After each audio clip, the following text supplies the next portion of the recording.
diabetes, and probably more than 100,000 have already been referred for further assessment in the health facilities. Again, a big number of about 4.8 million Kenyans screened for hypertension, and more than 250,000 people have been referred to the health facility for further assessment.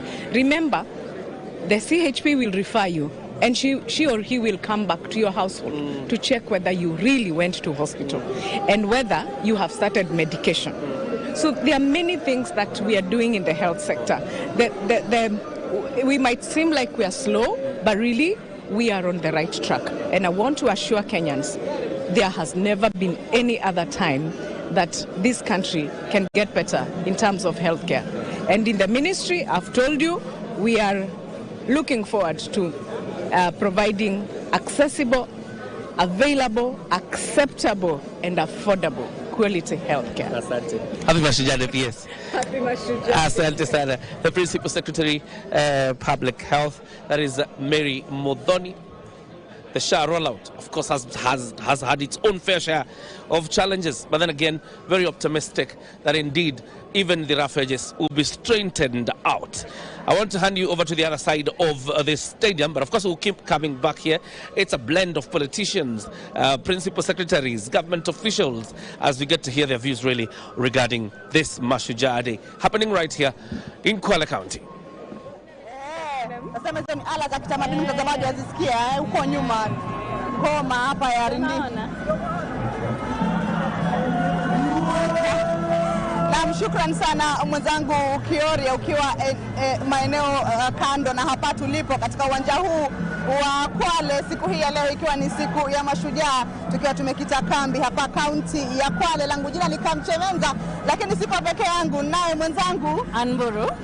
Wacha nikukaribishe kaunti hii ya Kwale, maana yake unajua umezoea kaunti ya Mombasa. Nataka tu uniambie tu kwa kifupi kaunti ya Kwale ulivyokuja, maana yake mimi nilipoingia, unajua tunatoka Kilifi. Kilifi na kaunti ya Kwale hazina tofauti, ukiangalia mambo kama ni ya mandhari ama ukiangalia pia hali ya anga. Mambo yake ya Mombasa. Tuambie, umeingia Kwale County hii, waijuaje, waisikiaje, wajihisi vipi? Kusema la kweli, tuseme angaza hapa ziko tofauti. Ukiangalia Mombasa mambo ni mengi, alafu joto ni kali. Upande huu wa Kwale ukiangalia vizuri umepata kwa kuna miti, kuna kile kibaridi kidogo unachokihisi unapoingia. Na vile vile mtazamaji hapa tuko Kwale County, ambapo Kwale hii iko na watu takriban zaidi ya 900,000. Alafu maeneo bunge ni 4. Wenzangu maeneo bunge ni Lungalunga, Msambweni, Kinango na hapa Matuga ambapo tupo. Alafu pia hivyo kuna mambo mengi ambayo hutokea hapa Kwale. Kuna mambo na kilimo. Hasa watu wa Kwale hulima wakati mwingine wako na biksa. Unajua biksa hutumika kutengeneza nini? Hapana. Biksa hutumika kutengeneza kama lipstick hivi. Yaani unaona ninapaka lipstick ndio maana ukataja biksa. Kwa sababu haya yote yanatoka upande huu. Na pia vile wanakuza korosho. Kuna vile kuna muhogo, na pia kuna sehemu nyingi hapa Kwale za fuo za bahari. Labda mwanzangu unajua wewe mtu wa Nairobi. Mara nyingi ukipanga mtu wa Nairobi, wewe ni mtu wa Kilifi. Nafika nyumbani, lakini kazini uko Nairobi. Muda mwingi unatumia ukiwa Nairobi. So muda mwingi ukitaka kukuja kujinafasi, unakuja sehemu za Mombasa, sehemu za Kwale, kwa sababu fuo zake zenyewe ni nyeupe, zimeweza kupata tuzo kadha wa kadha Afrika mzima. Kwa hivyo najua vizuri sana kuwa wewe Kamche ambaye unaitoka Kilifi, mara nyingi unaweza kuja hii Kwale kujivinjari. Labda ukiniambia ni sehemu zipi wewe mwenyewe ungependelea kutembelea upande, kwa sababu najua unazijua. Amesahau ama sijui kama anajaribu imani, mbona wakataa kuzungumzia Diani, Ukunda? Ndio hiyo nakueleza. Nataka ueleze ukipanga kuja Kwale, waja Diani, waja mwenyewe wajionea. Kuna wale wa baharini wanaitwa dolphins. Ukienda Kisitu Punguti utajienjoy kwa sababu utakuwa unaogelea na wale dolphins. Wakati huo kuna mbuga ya Shimba Hills, na mbuga ya Shimba Hills kuna mnyama mmoja hapatikani Afrika hii ila hapa Shimba Hills, anaitwa sable antelope. Kwa hivyo yoyote ile ambaye anataka kumwona Sabo Lanzo. Hakuna pengine atakuja. Ni Kwale hii moja. Yaani Kwale iko na mambo mengi mazuri mwenzangu kwa mchini. Yaani kwa kifupi Ana anatuambia Kwale utaipata katika agriculture ambayo ni kilimo. Kwale utaipata katika ufugaji pia wanao. Manake nakumbuka tulipokuwa twaje. Wajua Kwale ukitaka kuingia kaunti ya Kwale kuna njia 3 waweza tumia. Kuna ile mkondo wa feri kuvuka bahari, kuna hii barabara mpya iliyofunguliwa ya Dongo Kundu, na pia vile vile ukitaka kuna njia moja waweza pitia hapa Samburu uingie Kinango ambayo ni eneo bunge na kisha uingie kaunti ya Kwale. Sasa Ana anazungumzia kwamba ukitaka ukija Kwale ama Kwale kwa kifupi ina ukulima, ina ufugaji, ina pia uchimbaji wa madini. Umesahau titanium? Kweli sijasahau kwa sababu titanium ipo. Japokuwa wale ambao walikuwa wanachimba haya madini ya titanium, base titanium, kandarasi yao kwa sasa inaishia Disemba hii. Lakini pia hivyo bado kuna mambo mengi yanayoendelea kufanyika katika kaunti hii ya Kwale. Usisahau huu uga umejengwa tena vizuri zaidi iweze kuweza kushikilia kima cha watu 10,200 na vile vile barabara zenyewe pia zimetengenezwa za kuweza kufika hapa. Kwa hivyo Kwale imeweza kupata manufaa na sherehe hizi za Mashujaa. Manufaa kando kidogo, tutarudi kwa manufaa. Tumezungumzia kuhusu eneo la Ukunda ambayo iko eneo bunge la Matuga nadhani, ama tumeingia Msambweni. Huko ni Msambweni. Kwa hivyo Ukunda Diani, ukiwa Ukunda Diani uko eneo bunge la Msambweni, sivyo?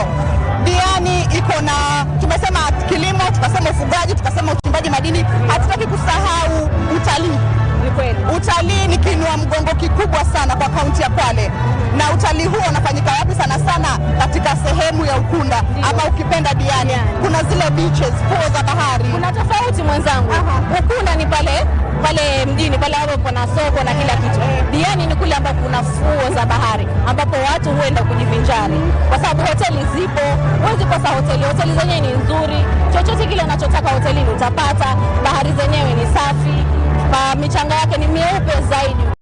Ukilinganisha na Mombasa, hii ya Kwale mchanga wake safi kabisa. Na ndio maana jana tukisikiza yale mazungumzo ambayo tulikuwa tunafanya na katibu wa utalii akasema kwamba akatukumbusha tu, maana tulikuwa tunafahamu tayari, akatukumbusha kwamba fuo za Diani ziliweza kupata tuzo kuwa fuo safi kabisa, fuo zenye amani na fuo zilizo na utu ama kupenda ile hospitality. Unakaribishwa kama mtu aliyefika nyumbani yani, na ndio maana watalii wanamiminika hapa. Tukisema tu kwa kifupi ni kwamba utalii ndio kiinua mgongo cha Kwale County, ama unaona kama ni ukulima? Ni kweli. Kiinua mgongo katika kaunti hii ni utalii. Alafu ikifuatiwa polepole unyo na kilimo. Lakini dadangu, tusisahau tuko hapa, siku ni ya Mashujaa. Tunatakikana tuweze kuwasherehekea mashujaa wetu. Kwa hivyo ningependelea labda tungepata shujaa mmoja ama wawili uweze kuuliza ni kipi kimefanya wao waitwe mashujaa. Kwa hivyo tafadhali. Sawa. Acha tusikize tu. Mmoja kabla tutarudi tutapeleka tu studio dakika moja tuweze kujua mengi kuhusu Kwale County, lakini kabla tuondoke hapa leo ikiwa siku ya Mashujaa, tuzungumze na mmoja tu alafu tutarudi. Karibu kaka. Pengine utujuze jina lako na ni tuzo gani ambayo unaipata siku ya leo na kwa nini tukutambue? So I'm going to speak in English. My name is Dr. Ruben West. I'm excited to be here. And one of the things that they said, they selected me for the work that I've done, bringing a lot of people to this great country, doing projects in this great country, events in this great country. But what I know is this is just a sample of all the great people in the great country of Kenya that are doing great work. Okay, are you happy to be here today yourself? Oh, this is fantastic. It's amazing just to see all of the people come together and celebrate the different communities, different tribes, and all of the different people that have created and gave to this great country. So let me take this opportunity to ask you about Kwale. This is Kwale County. You know about Kwale County. You know about the coast in Kenya. Please tell us how you feel about being in Kwale. Is there a difference between Kwale and Mombasa County? Maybe the weather. What do you feel about Kwale? Well, you know, there is a difference in the counties. Some of them are more sunny, some of them are more humid, but the people all have love. And so what I love about coming here since I've been here is everybody has welcomed me, everybody has invited me. I went on the beach, I got some food down there. The locals were very inviting, welcoming, and so it makes people want to come here and experience it. So when I come back again, I have to bring people to Kwale County. All right, thank you. We shall talk with you a bit later. Thank you. Yeah. Hello, sir. How are you? Welcome to Kwale County. This is my home. How do you feel about being in Kwale today? Very good, very happy. Yes. Tell us more about Mashujaa Day. Well, it's a day to celebrate and to honor men and women of substance who have done good for this country and who have promoted peace, love, unity, and also who value the meaning of being Kenyan first and foremost. Okay, so what do you have to tell? We understand that today is Mashujaa Day, and we have seen that people have the turnout is actually very good. But for those who are maybe following this event via the television, what do you have to tell them about the whole event that is happening down here? Well, I would say not everyone could be here, but the fact that the stadium is full also goes to show that Kenyans appreciate this day. It's a day where you remember the heroes and heroines that came before us and fought for independence of this country, who then built this country. And we as young people, young men and young women who have come after, have to appreciate and thank what has been achieved by others. Okay, we'll talk to you a bit later. We'll come back to you just in a minute. Allow me to hand this over. You realize niruhusu mtazamaji nibadilishe tu kwa lugha yangu ya Kiswahili. And nataka tuingie studio kidogo tuangazie mengi kuhusu kaunti ya Kwale, lakini kumjuza mtazamaji tu ni kwamba wale mashujaa walio hapa siku hii ya leo ni mashujaa 142. 22 watakuwa wametoka eneo la Pwani. Wataweza kupata tuzo zao leo katika fani mbalimbali ambazo wameweza kuleta mabadiliko ama kuonyesha masuala muhimu katika ushujaa ama ujasiri. Hao ndio ambao wataweza kupata tuzo zao hii leo. Labda dadangu, kabla turudi studio, tungependa kwa upande ule mwingine tutarudisha kwa Kioria aweze kutueleza ni kipi kinachotokea upande ule wake. Na usukani ni wako sasa, kwako Kioria. Mimi na Ana hapa hivi tutakuwa tunazungumza na baadhi ya mashujaa hapa hivi muda usiokuwa mrefu.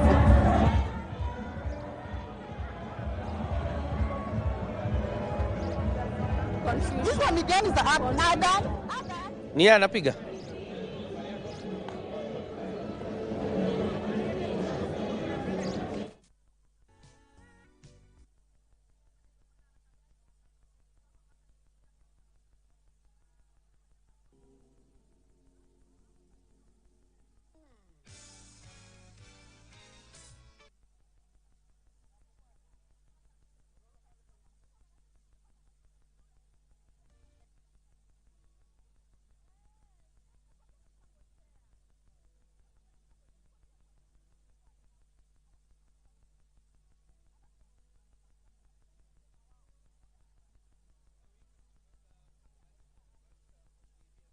I'm now joined by the Member of Parliament, the host Member of Parliament actually, who joins us on set. Mashujaa, how are you doing?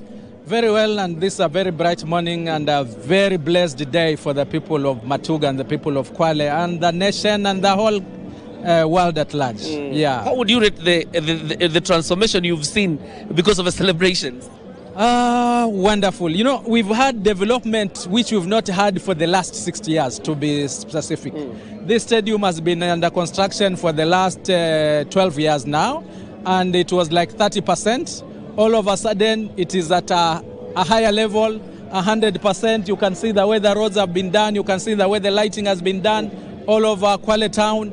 It's wonderful, something that I think the next Mashujaa Day should also be held in Kwale again, yeah, and in Matuga for that matter. What are the at least we have these celebrations around here. Yeah. What are the expectations of the people of Matuga and Kwale at large? Well, now that we are hosting the president and including having now a mini state lodge since the world started, he's now in his house. We are expecting actually a lot in terms of development because that is what we've been lacking for the last 60 years. We have our road network which is in shambles, like just 24 kilometers from Kwale to Kinango, which would open up the hotel industry, the tourism, straight from Diani to Tsavo. Now, a tourist from Diani has to leave Kwale County, goes to Mombasa County, comes back to Kwale County, and then goes to Taita Taveta. But with only 24 kilometers of tarmac, straight from Kwale County to Tsavo, you can imagine the kind of jobs, you can imagine the opportunities that will bring. So those are some of the things that we're expecting from His Excellency the President. But so far, we are delighted. And the guests that have been around here, including yourself, please don't leave today. Kwale has a lot to offer. Spend another 1 month or so that you can also integrate with the local people. They are very welcoming, security is top notch. Yeah. We're in a semblance of a political transition. You know what is happening in the country. Yes. What would your message be to Kenyans at this point? Let's keep calm. Let's keep calm. You know, in politics or in leadership, some things also happen because kuna Mungu, si ndio? Sometimes hujui kwa nini Mungu anapeleka vile mambo yako. But of course, instead of reacting, we need to manage our situations. I think so far so good. We have a new deputy president. We have a lot of faith in him. He's somebody who has been in government for a long time. And he's been our colleague also. I think we are going to even do better than what you've been doing. We need leadership to work seamlessly. I think that's the most important thing. In any organization, you need people who share the same vision. So if it reaches a point where His Excellency and his deputies somehow don't share the same vision, then there is no alternative but to get somebody who can share the vision. And with the name of Professor Kindiki, is somebody I voted for, and I'm sure we are going to move faster than the way we were doing. Mashujaa wako nani leo? Hapa tuna mashujaa wetu. Unaona vile nimevaa leo, nimevaa vile mashujaa wetu walikuwa kivaa. Tuna wale walipigania uhuru, ijapokuwa historia imetupiga chenga mara nyingi, watu wanaangalia mlima hata mambo ya mashujaa. Tuna shujaa wetu alikuwa anaitwa Mwamgunga, tuna Mwamgunga Girls, Mwamgunga Primary, tuna shujaa wetu alikuwa akiitwa Mbozemboze, tuna shujaa wetu alikuwa akiitwa Bila Shaka, na natarajia hayo ndio pia historia ijue kwamba hata Kwale County, na kwa bahati nzuri wote walitoka Matuga constituency, kwamba hao leo pia tunawasherehekea ikiwa siku ya mashujaa na tukiwa kwao nyumbani. Asante sana Mheshimiwa Kasim. Karibuni. Asante sana Mheshimiwa wa eneo bunge la Matuga akituzungumzia hapa kuhusu hali ilivyo na mambo ambayo yanaendelea, tukiendelea kusherehekea siku kuu ya mashujaa ambayo tunasherehekea mashujaa wetu. Na kama unavyosikia akisema ni kwamba mashujaa wameenea kila mahali katika nchi ya Kenya. Tena mlima imeguzwa kama alivyosema kwamba mashujaa wametapakaa ama wameenea kila mahali katika pembe zote za Kenya. Tunaendelea kukita kambi hapa katika maingilio ya wageni mashuhuri ama VIP entrance, na tutakuwa tukiwazungumzia japo kwa kifupi wanapoendelea kufika. Rais William Samoei Ruto ndiye atakuwa anaongoza hafla hii ambayo iko katika kaunti ya Kwale. Utakumbuka kwamba imekuwa ni nia ya serikali kuhakikisha kwamba hizi sherehe si za mashujaa peke yake, kuna za jamhuri na pia madaraka ziwe zikienda katika kaunti, ili kuhakikisha kwamba la kwanza unakuza uchumi wa kaunti hizo, lakini pia zaidi hata wananchi wa kaunti hizo waweze kusikia kwamba serikali imewakaribia. And clearly it's been a wonderful celebration, and the county has been really busy because you can imagine the works around the stadium have taken weeks and months to complete, and the economy of the locals, particularly in Kwale, Ukunda and other surrounding areas, really has improved based on the celebrations coming to this other end. The focus today is Boma Yangu, the affordable housing project the President William Ruto insists is what will break or it will be the silver bullet to the end of slums. It will be the silver bullet that will end in decent housing in terms of ensuring there is what you call decency in terms of sanitation. And of course that is the focus of the conversation this day as the country marks the Mashujaa Day celebrations. And of course we'll keep watching. I see the Honorable Mungatana. I will try and grab him for a minute and get to speak to him shortly. If the Honorable Mungatana can just join us here on set. Senator karibu sana. You're very much welcome. Very quickly, happy Mashujaa Day. How are you doing? Tuko salama. Unasikiaje tumefika pwani? Tumefurahi, karibuni pwani. Hii ndio Mashujaa Day inafanyika Kwale kwa mara ya kwanza. So we are very happy. May God bless Kenya and the president and the people.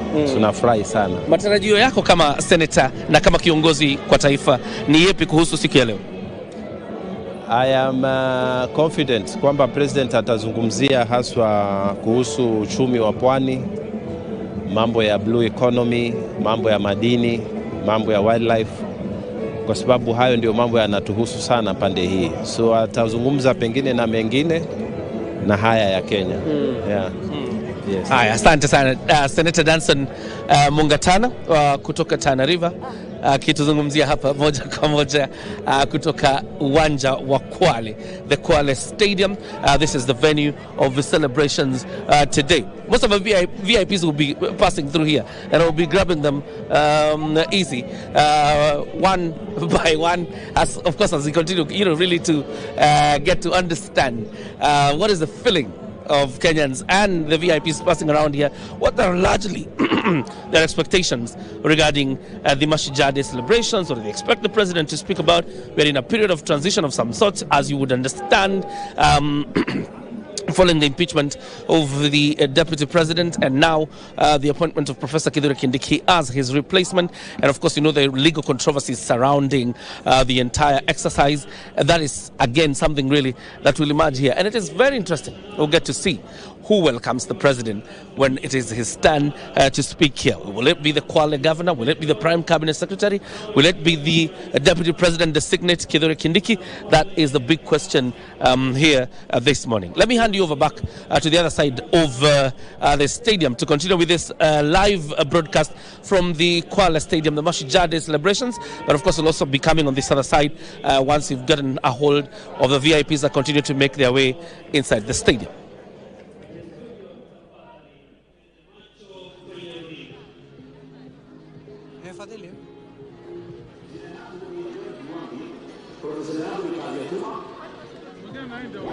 Well, of course, on the other side, Kyori, I do know you're still interacting with the VIPs who are coming. I've just saw Senator of Tana River, that is Danson Mungatana a while ago, and of course Kasim Tandaza. But here, we are here with the locals still streaming in. You can see the locals are still coming in. It is already full to the brim. Only the VIP section where the VIPs are expected. But in terms of the locals who are already here from Kwale County have already arrived. I want to get the thoughts of a community health volunteers. There are Mashujaa in just a few. Wewe kama CHV leo unajivunia kuwa shujaa, na utueleze eneo lako yenye unaoperate in, utueleze ni unafanya hasa. Mimi ni shujaa kwa sababu sio CHV tena, saizi ni CHP, Community Health Promoter. Sawa? Na mimi najivunia kuwa shujaa kwa sababu mimi ninasaidia jamii.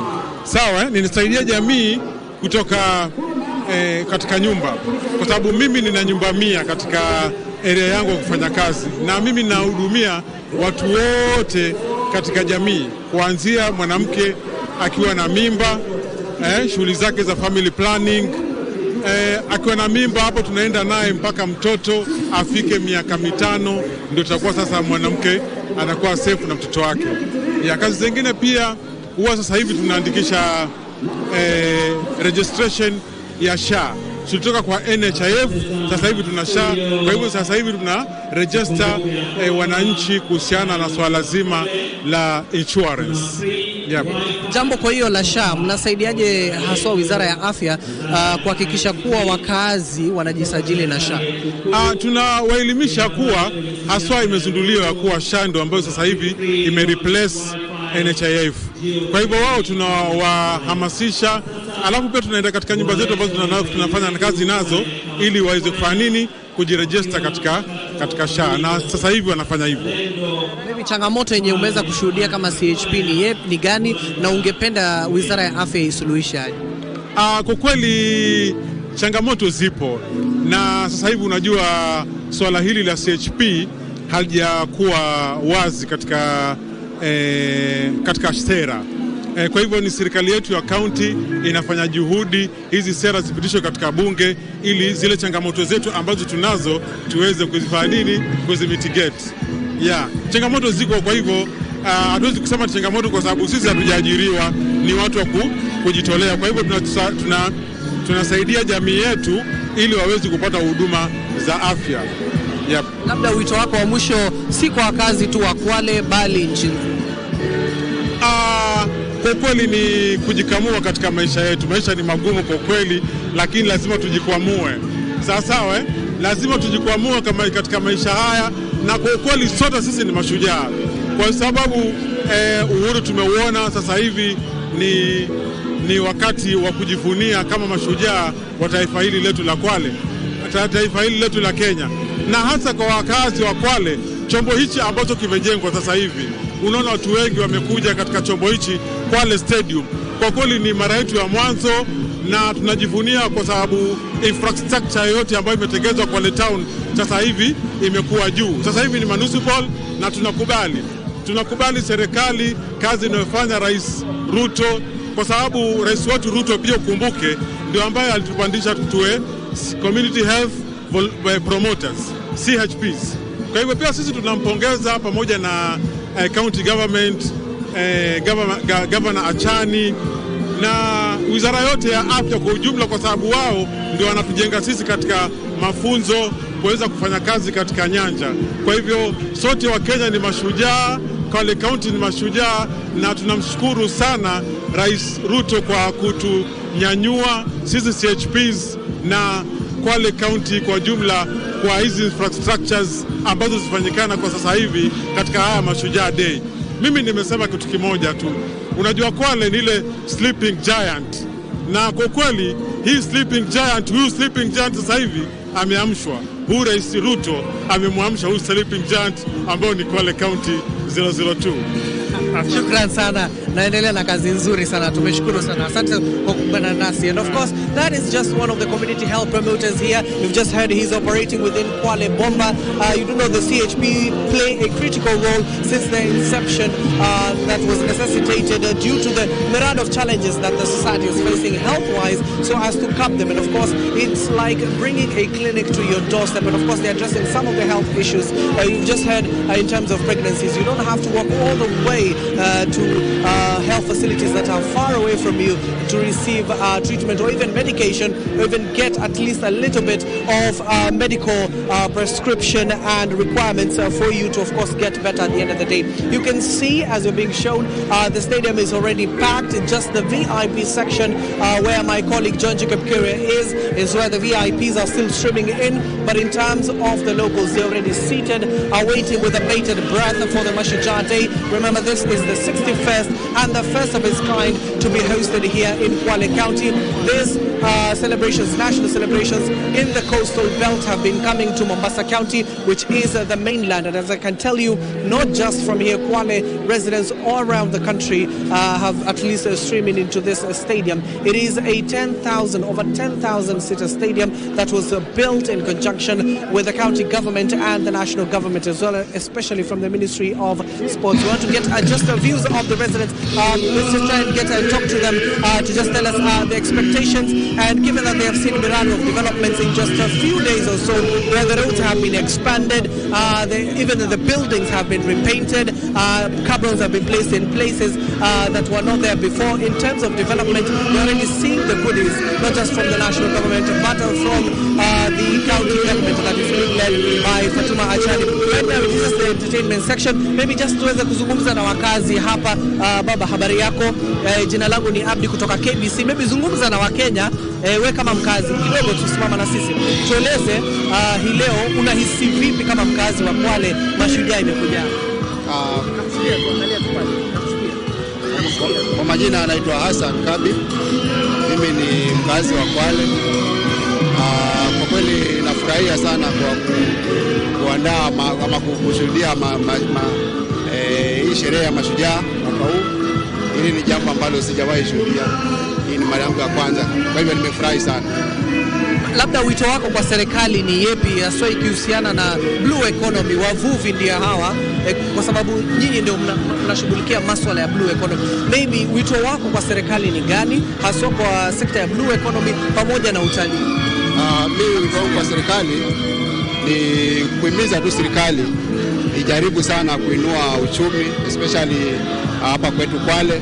Hii blue economy, vijana wengi wapate kazi, waajiriwe, ndio tuweze kuinua uchumi wa Kenya. Hii leo mradi ni kuhusiana na mradi wa ujenzi wa gharama ya bei nafuu za nyumba, affordable housing. Je, wewe maoni yako ni yapi kuhusiana na affordable housing, na ungependa itekelezwaje na serikali hapa? Affordable housing si mbaya, lakini serikali tu ingeangalia uchumi, kwa sababu wananchi wanaumia sana. Ile kutoza ushuru wananchi wanaumia sana. Kwa hivyo hata kama ni nzuri na manufaa, lakini pengine serikali iangalie tu kuongeza wananchi mishahara, wafanyikazi, tuweze kuwa na maisha mazuri.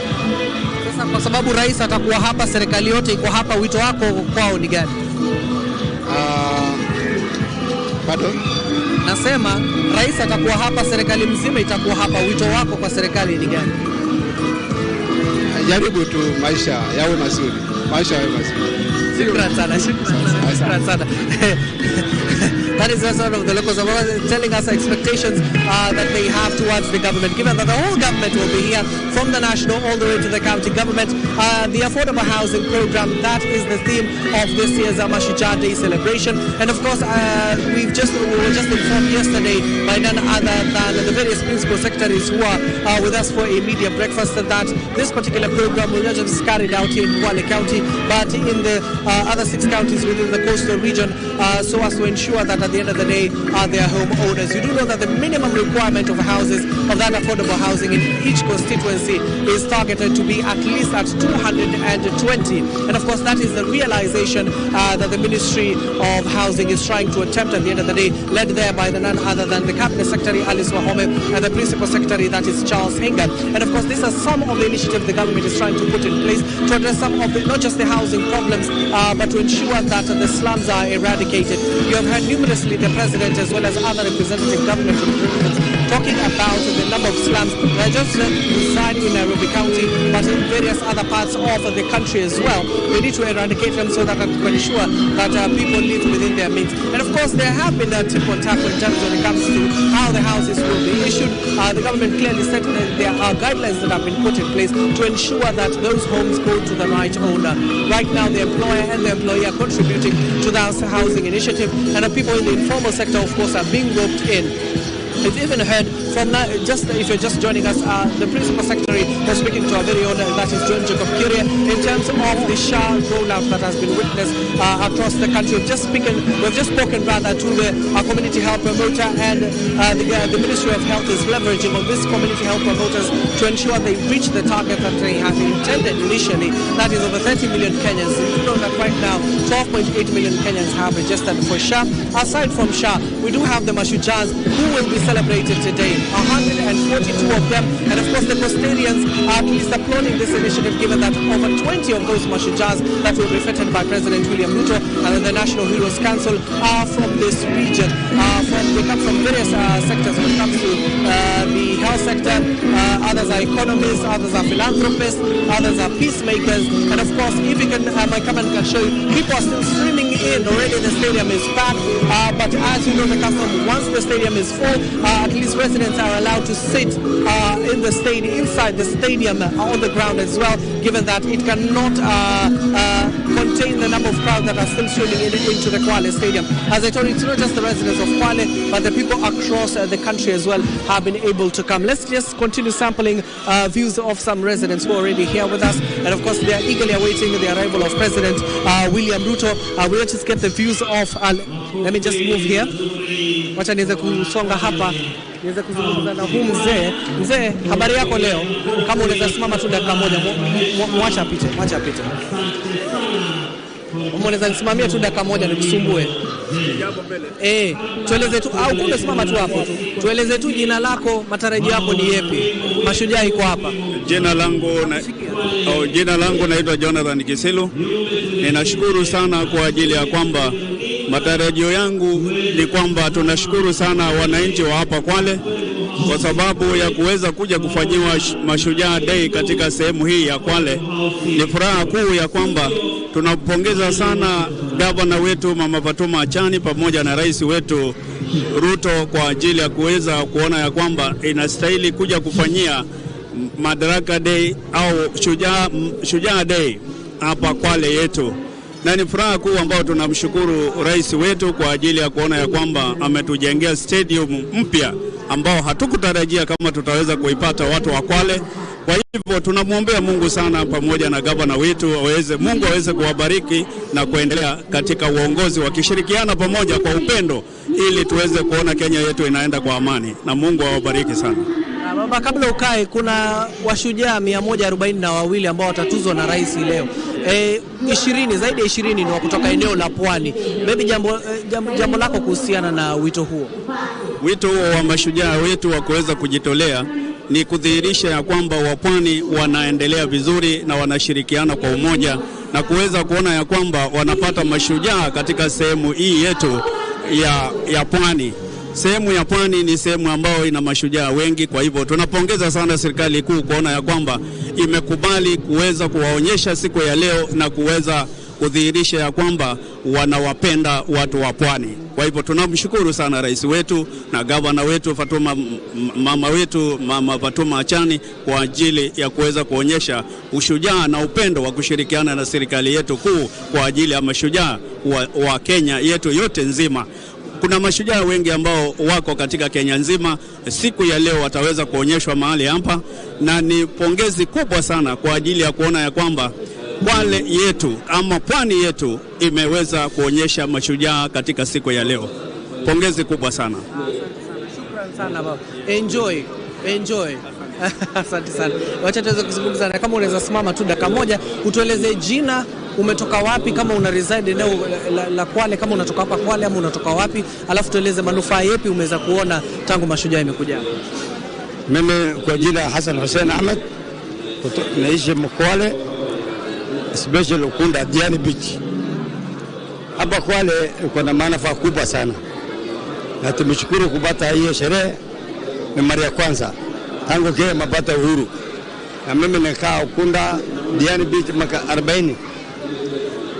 Utawala huu si mbaya, lakini wengine analaumu, lakini kwa bandi wetu iko sawa.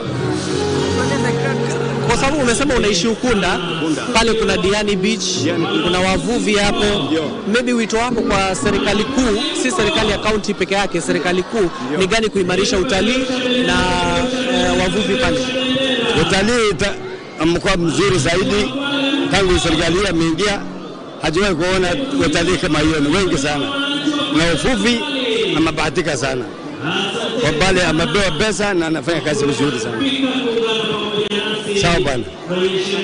Shukran sana. And of course the residents are still jubilated that this is the first time that this celebration is coming here, and of course you do know that the national celebrations are being rotated across the 47 involved in it, so as to show equity as well as the beauty within other regions that are residing in various parts of the country. You know, there are 47 counties, and since the start of the rotation of the Mashujaa Day, few counties at least have had the opportunity to host the Mashujaa Day celebration. We just heard from one of the residents just talking about he has resided in Ukunda. Ukunda is just a few kilometers away from Kwale town itself. It is a little bit lively down there, and of course Kwale town has been living in the shadows of Ukunda, given that there is Diani Beach and other resorts that are residing in that particular area. And of course they're just urging the government to ensure even sleepy towns like Kwale County can be resuscitated. Of course they're saying this Mashujaa Day have been able to ensure that the walkways, and of course you know that Kwale town at exactly 5 p.m. the shops are used to be closed down, people used to go home. It's a little bit dull, it doesn't have nightlife, but once the Mashujaa Day celebration came here, and of course for the last 2 days or so, the town has been a little bit lively. Areas that have received a lot of some of the apologies for that, some of the refurbishments and refurbishment is the Kwale town itself. Cabins have been laid, roads have been expanded, as well as the Diani airport itself, which can host now many aircraft can land there. That has not used to be the case in the past. And of course the residents are saying once the tourism season peaks, and of course they'll see a number of them coming into just Diani areas of Kunda as well as here in Kwale town. Of course we'll continue to bring some of these opinions. Right now it's just the 3-minute session. We are waiting for the ladies, who is President India, for First Lady, as well as other leaders within the higher government. Even the First Lady yesterday was out to the girls and continuing some of the programs that she has been spearheading, and of course assuring that the government will be there for the girl child as well as the boy child within the respective programs that are being carried out. And of course this lane that we are right now is where the residents are still streaming, and you can see some of the residents are still streaming into the stadium, and of course the security is up to par. But as I told you, if the stadium is full to the brim right now, the residents, after the showcasing of none other than the Kenya Defence Forces troops and other troops from the National Police Service, they'll be allowed to sit at the center of the stadium so as to see and get a chance to see the president during his speech, and other high-ranking governments will be sitting on the main dais. Also, you've just heard from my colleagues, that is Mashujaa and Uhuru. They are on the section where the Mashujaas are 142 of them, and 20 of them, over 20 of them are from this particular region. The residents are still coming in. Let me just get a view of them. Let me just get a chance to kuzungumza baba. Dakika moja tuweze kuzungumza nayo hivi. Hii ni runinga ya KBC Channel 1. Tueleze maoni yako ni yepi? Mashujaa iko hapa. Unahisi vipi? Kwa kweli maoni yangu ni mazuri sana. Kwa sababu gani? Ni mara kwanza Kwale kupata Mashujaa Day. Nashukuru. Na kwa kweli mama Achani amefanya mambo mazuri kwa sababu wote wetu umetengenezwa vizuri, tunasherehekea, tunafurahikia Madaraka Day. Matarajio yako ni gani hasa kwa serikali kuu, kwa sababu itakuwa hapa, rais atakuwa hapa, serikali kuu itakuwa hapa, matarajio yako ni gani? Matarajio yangu kwamba yale ambayo mzee rais wetu ataongea itafuatisha sisi kwa Kwale na kwa jumla ya nzima. Kitu muhimu naamini kwamba rais wetu ataongea mambo ya amani, tukae na amani. Sisi kwa Kwale tutasherehekea na tunafurahia sana kwa ujio wa rais wetu. Kwa Wakenya wanaotazama sasa, Kwale inajulikana kwa sababu ya uvuvi na utalii. Labda wito wako kwa serikali ni gani kuimarisha hizo sekta? Kwa kweli ujio wa rais, nafikiri utalii utazidi kunawiri, kwa sababu sisi mategemeo yetu hapa Kwale ni utalii. Na utalii kidogo unapona juu kwa sababu gani? Kwa sababu ya amani ya Kenya ambayo wote tunashukuru sana kwa ujio wa rais, na utalii kweli utakuwa mzuri zaidi hapa kwa Kwale. Mwisho kuna mechi baada ya hapa, tunatazama hiyo mechi. Baada ya hapa tunatazama hiyo mechi ya sababu mimi kwa mchezaji wa mpira. Kwa hivyo napenda mpira, kwa hivyo naangalia mechi. Watu waachane na Arsenal na Man U watazame mechi. Watu waachane na Arsenal na Man U watazame mechi. Watu wote waache mambo ya Arsenal na Man U. Waangalie mechi hapa kwa Kwale. Kwa sababu wote ni pia mambo yote mapya. Tunashukuru sana. Asante. And of course you see the jubilation is already written on their faces. And of course there is a match afterwards, after this celebration, while the president goes to the goodbyes, heads to the mini state that has been built. This is the first mini state here in Kwale County. When the president is there, the residents have been urged to leave the stadium, given that there will be a match. That has been the custom. You remember the last event that we had in the national celebration. Of course it was the Mahia's all levels who had a chance to entertain because of the people who have done the and of course we're just keeping an eye on the residents here so that they can at least ensure we can get a lot of views. But the stream is still ongoing here. The residents are still coming in, but we'll get a chance to speak to them. Entertainment session. John Jacob Kire is on the other side as well. Let's continue to get views from him, as well as Anburu and as well as Kamche Menza, who are with heroes and heroines will be feted today by President William Ruto. Let's head over to my colleagues who at least have lined up guests, and we'll continue sampling some of the views of the residents here in Kwale County and other people who have joined us from various parts of the nation itself.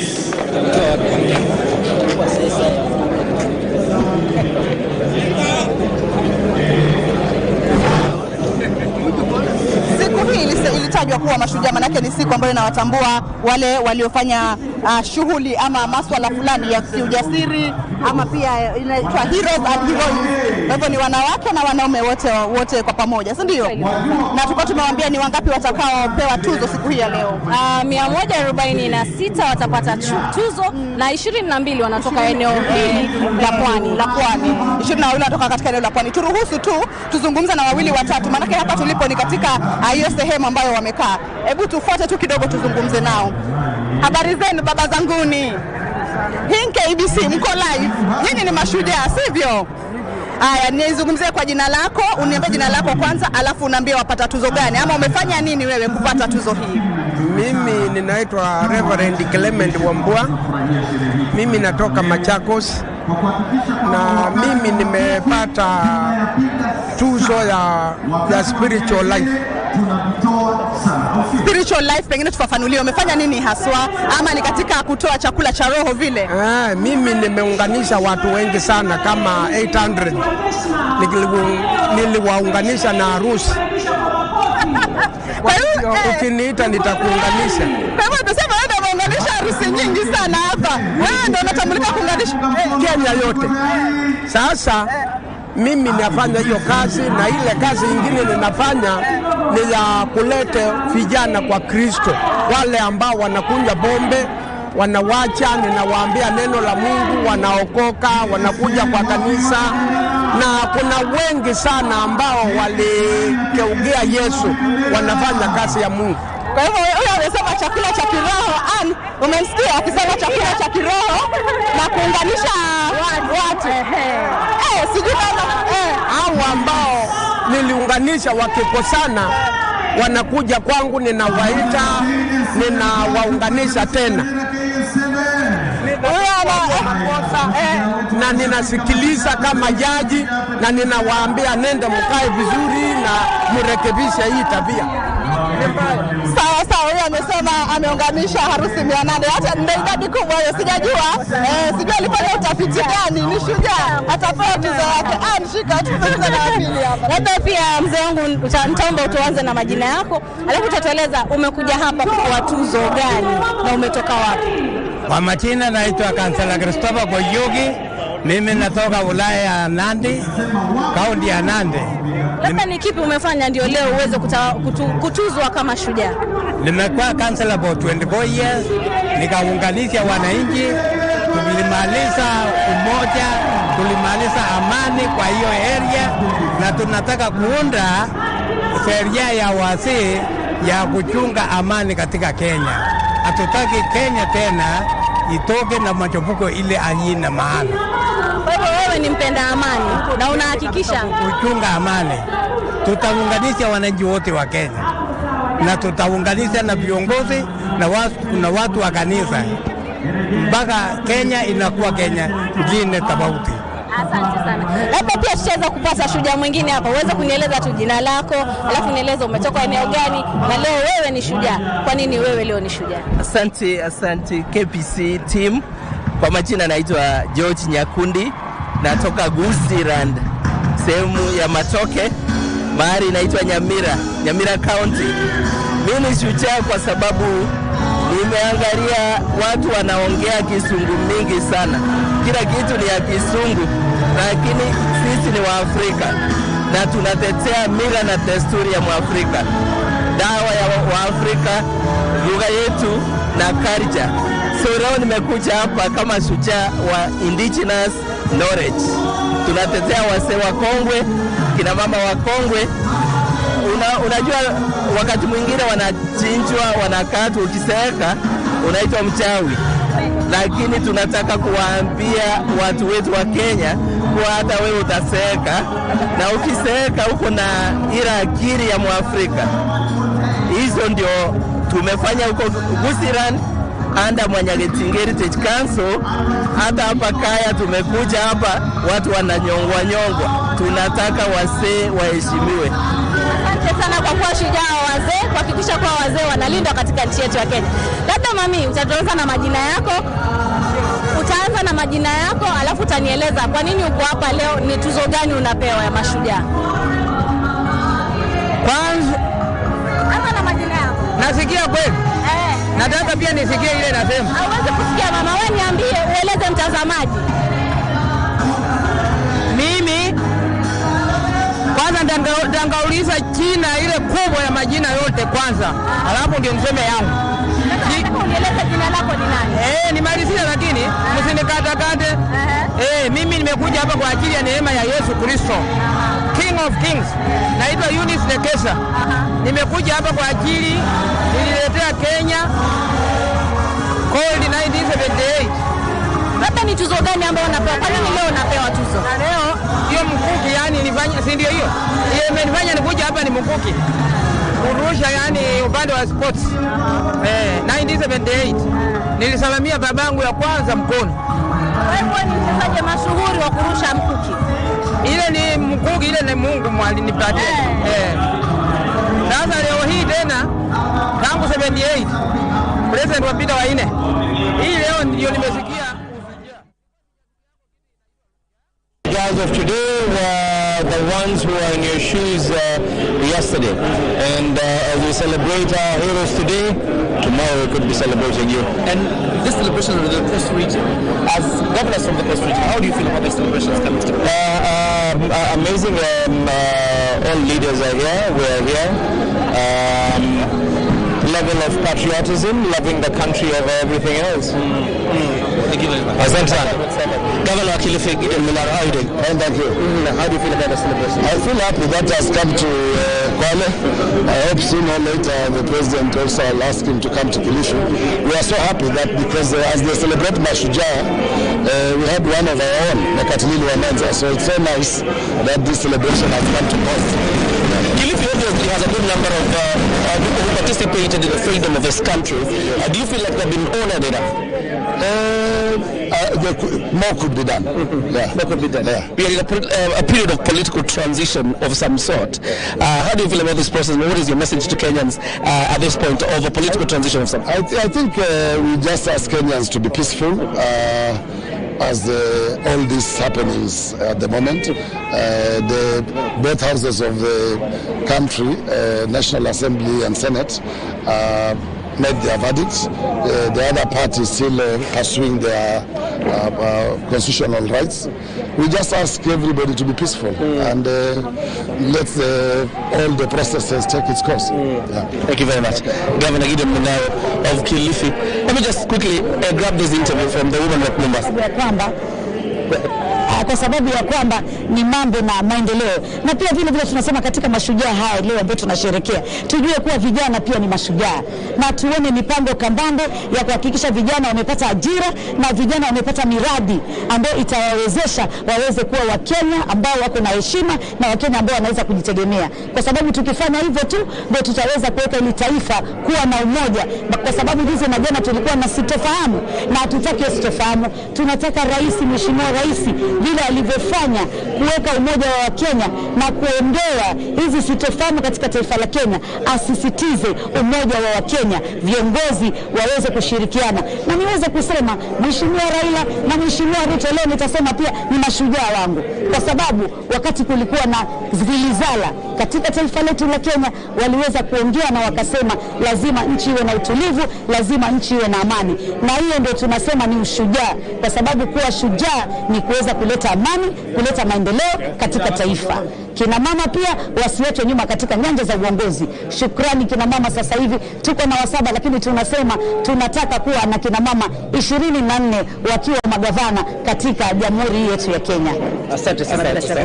Mheshimiwa Likoni, that is the Honorable Mishi Mboko. There's something quite interesting about the celebrations today. It is because the person who will be commanding the parade, that is Lieutenant Colonel Mwagadi, is actually the first female commanding officer for what we would say the parade that is happening today, and that's a first instance for the country. And of course we'll continue grabbing several interviews. You can bring the Honorable Soro here as you address one of them. Is still sister station, so you can go ahead.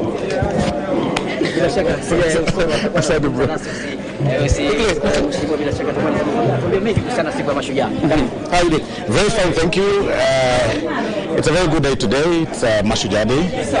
We are all Shujaas in our own rights. We come here to celebrate and to also enjoy our diversity.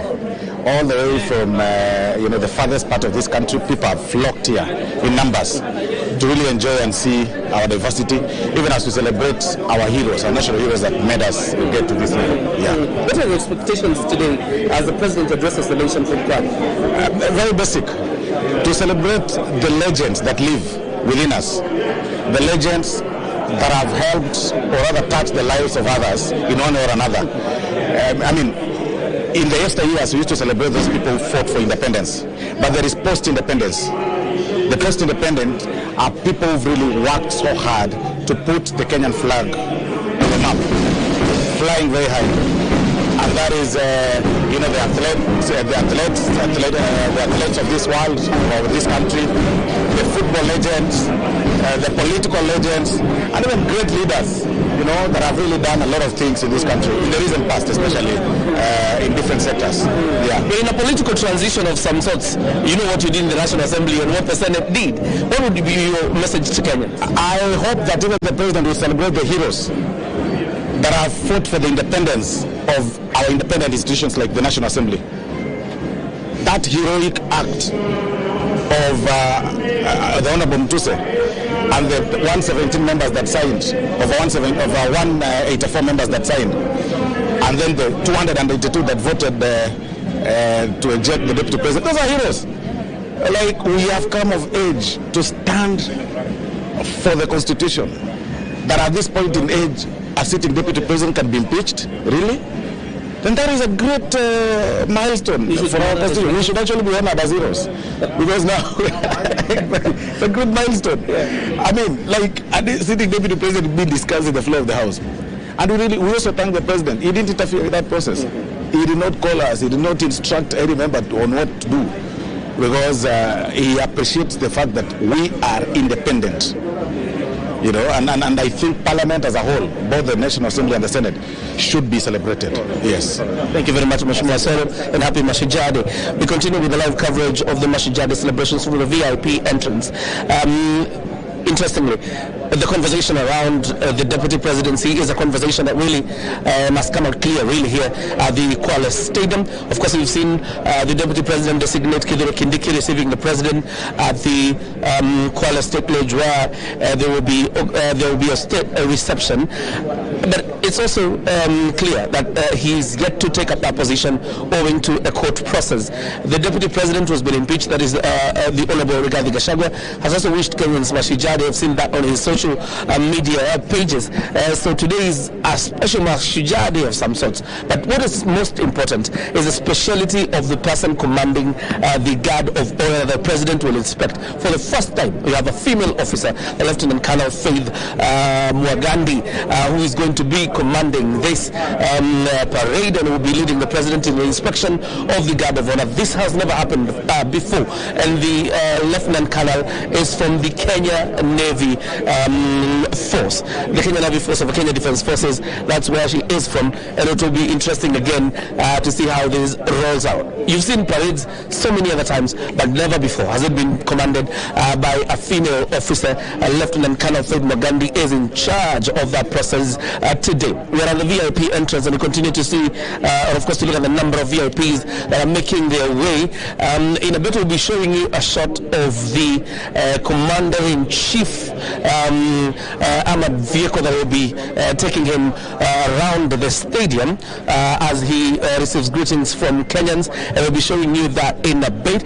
But for now, let me hand you back to Abdiaziz or Kamchemenza for a feel of what is happening inside the stadium.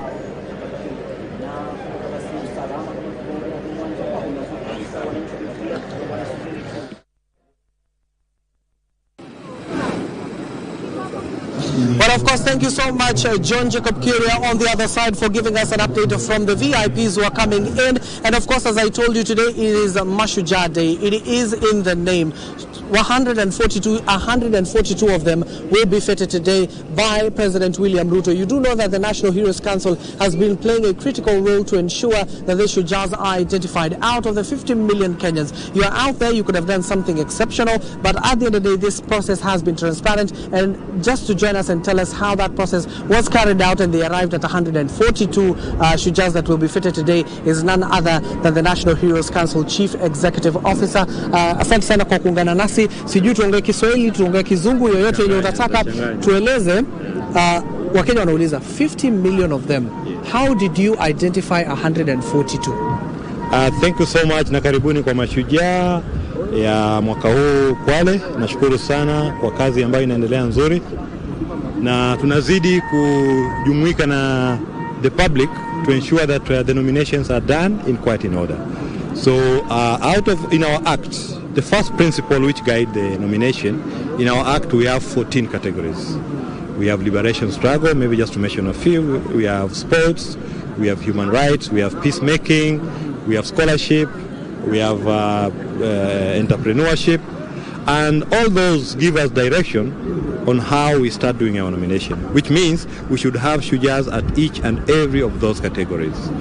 We make a call to the public through MyGov to reach our website and give us their nomination, whom they feel has done work exceptionally within their region, even any other place. So we received those calls. This time we received over 300,000, and we have 300 of them.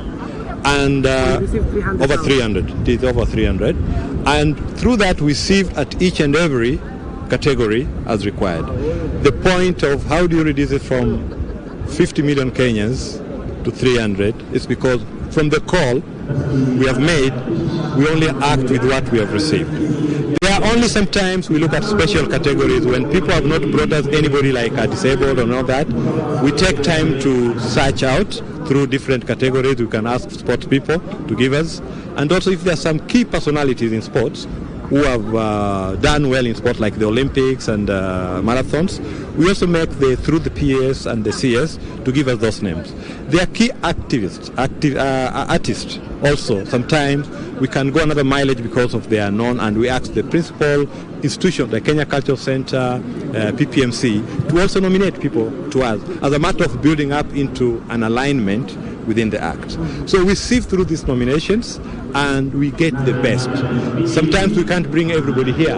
We are limited with space also. And also you can't say you can continue honoring all Kenyans at a go. Otherwise we shall kill the process. So there are limits, and we make it happy by one time or another to nominate these people. I can tell you from this time a very interesting part. We nominate a sports person from Bungoma who won gold in javelin 1978. She could not believe it. But because of our research, we have a research institution and a team which works looking around. We nominated that lady. She's over the moon. She's very, very happy. She said for the first time, government has recognized. She's feeling like this is great.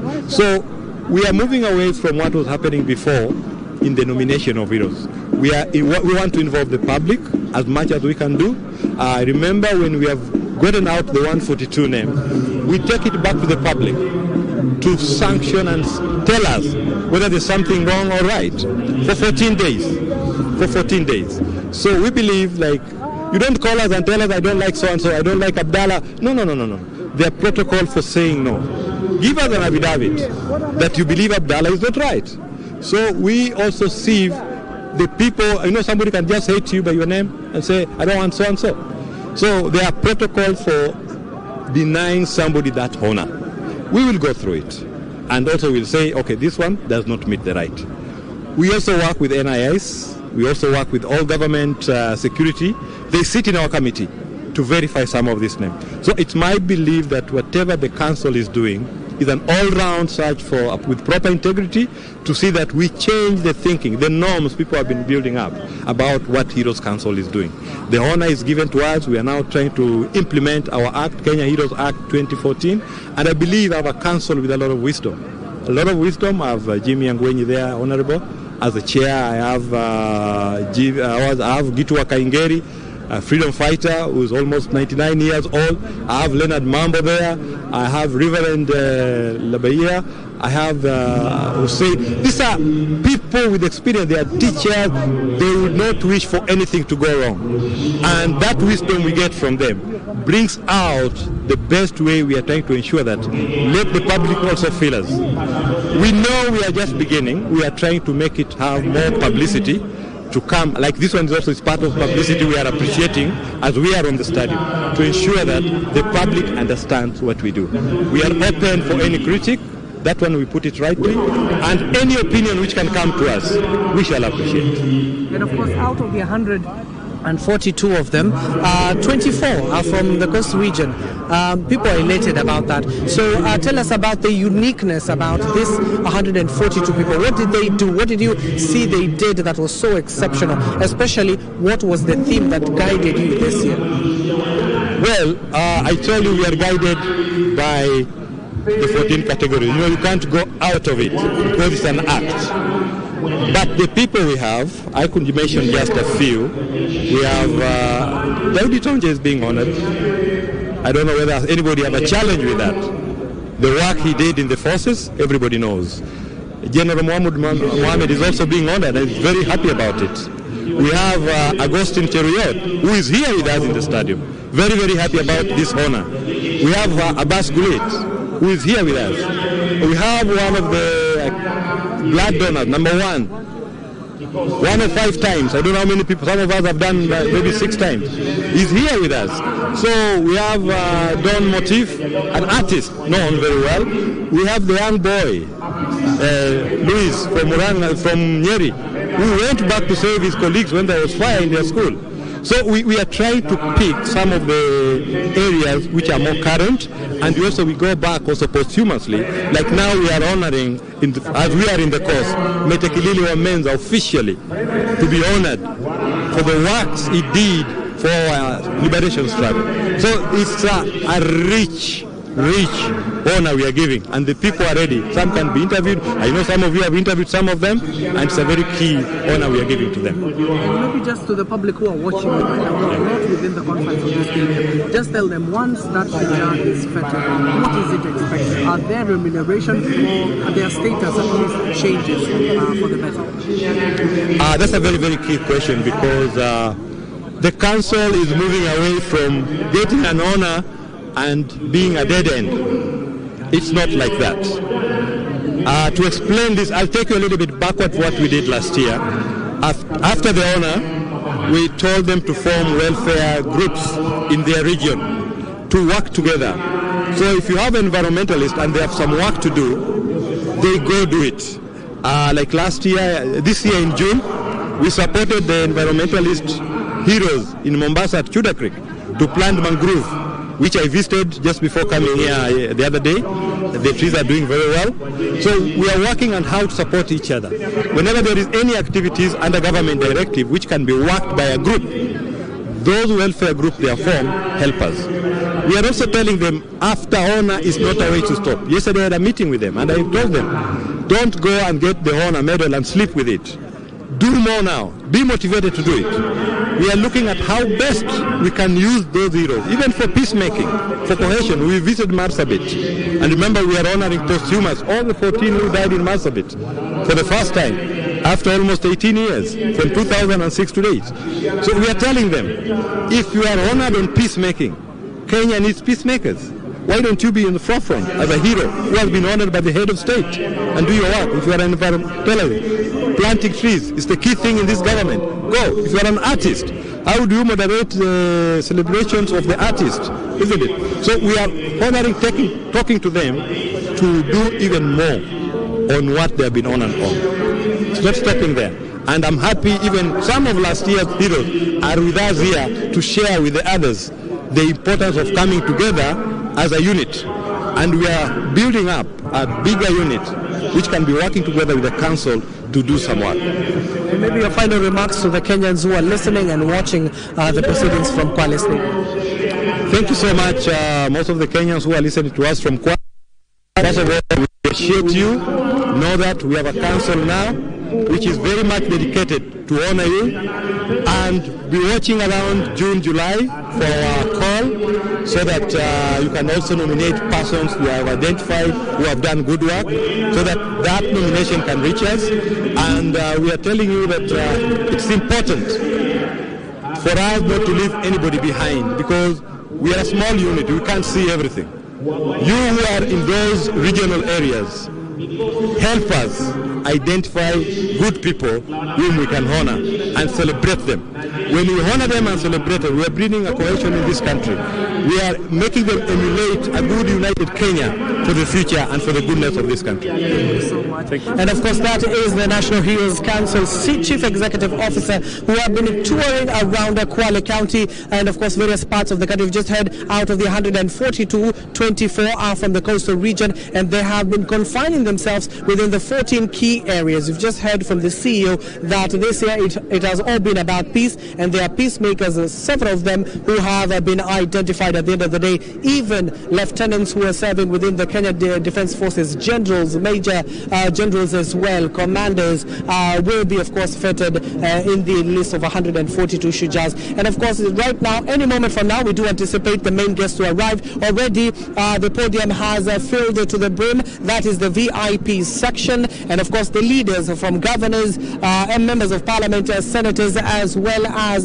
members of the county assembly, and men and women in uniform have already arrived. The chief guest, President William Ruto, First Lady Mama Rachel Ruto also. And as you can see, a motorcade of that is the National Assembly Speaker, that is Moses Masika Wetangula, now arriving into the stadium. We do know even the Prime Cabinet Secretary Musalia Mudavadi will be here. Even the Senator who was serving in the administration, that is the Speaker of the National Assembly, Jeffa Amason Kingi, will also be arriving here following that momentous process we witnessed in the National Assembly. And of course, the key guests are arriving any moment from now. If you see the key guests arriving right now, it means any moment from now we do anticipate the leaders to arrive. Even from here, I can see the Senator Majority Leader, that is Aaron Cheriot, and a host of legislators already to the podium itself. This will be the main road once the President will be arriving with his motorcade. Will be heading over, of course, to the main entrance. And of course, once the President arrives, you will see him boarding the special car from the Kenya Defence Forces, and he'll tour around the stadium greeting the residents before he goes to do the guard of honor. Already the men and women in the Kenya Defence Forces from Navy, Army, as well as the Air Force are already lined up at the middle of the stadium. Any moment from now, the head of state will be arriving. Just heard from the expectations from Kenyans and the leaders alike, talking about what they expect from the head of state to address them. Given that this is the coastal region, they anticipate to hear more about the economy, the fishing industry, the tourism sector, how they can be improved on so that it can show at the end of the day people are living out of that. Given that this is the coastal region, that is their main business. And of course, here in Kwale, agriculture also is very key, and you do know the government right now is, of course, and there you have it. The governor has arrived, and you'll see the eruption within the stadium. That is Fatuma Achani, who has just arrived into the stadium. Any moment from now, she is being ushered.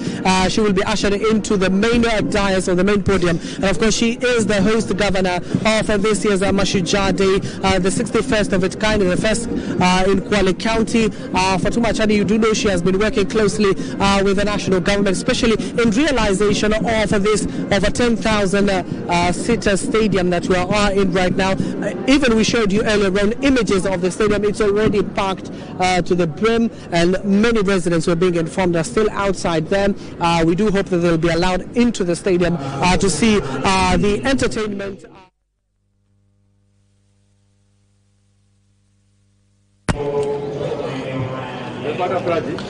The arrival of the Deputy President designate, the Honorable Kindiki, who has just arrived at the Kwale Stadium.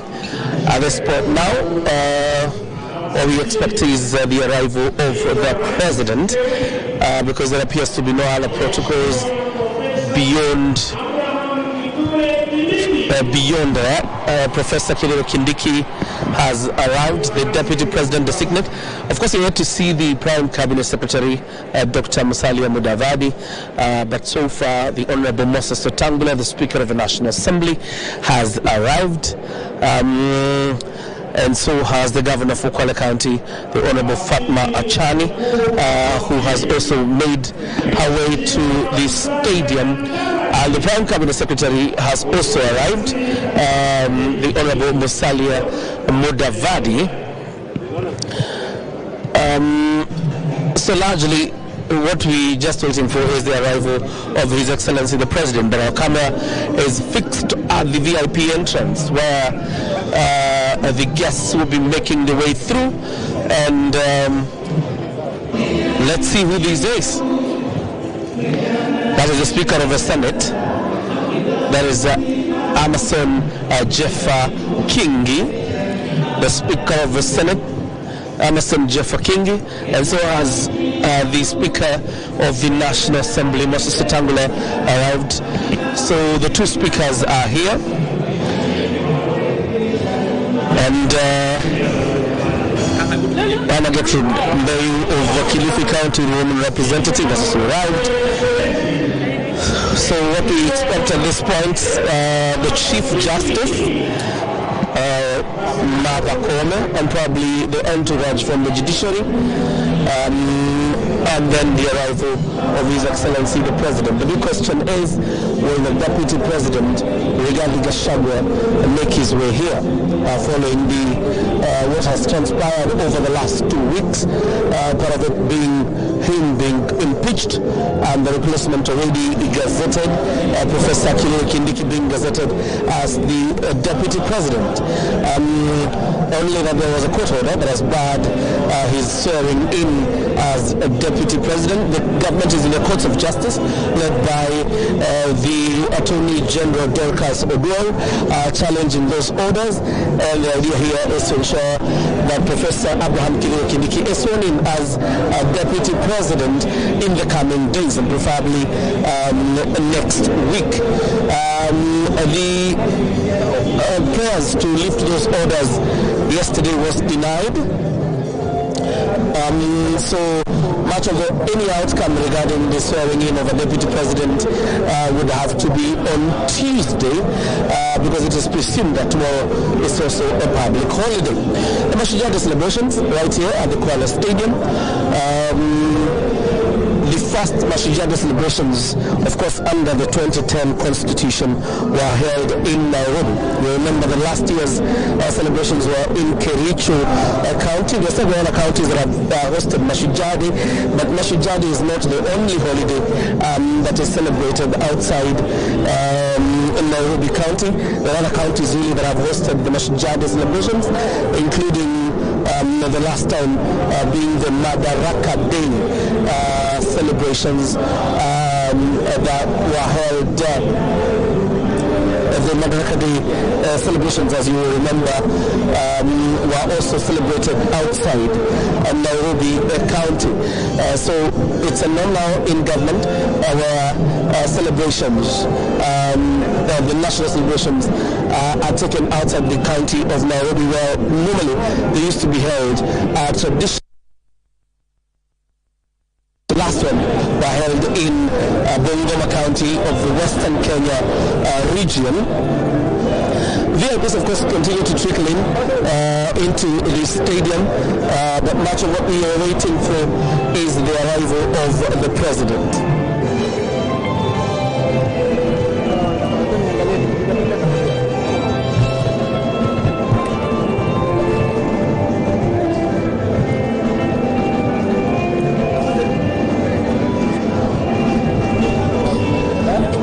Continue to await the arrival of His Excellency the President, Dr. William Samuel Ruto.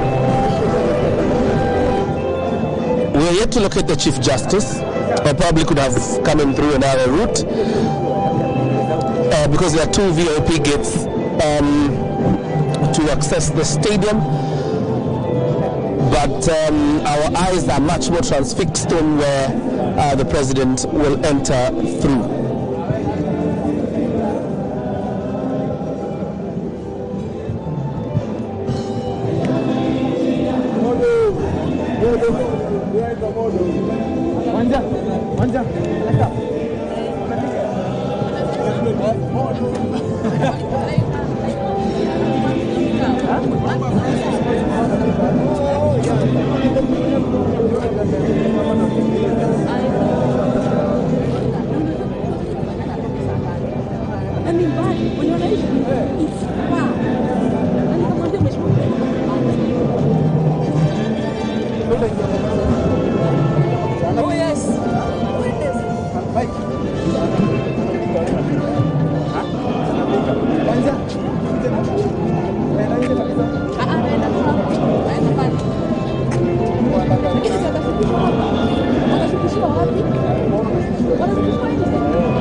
I suspect that's the regional commissioner of the coast region, making his way also to the grounds. And looks like we have the president.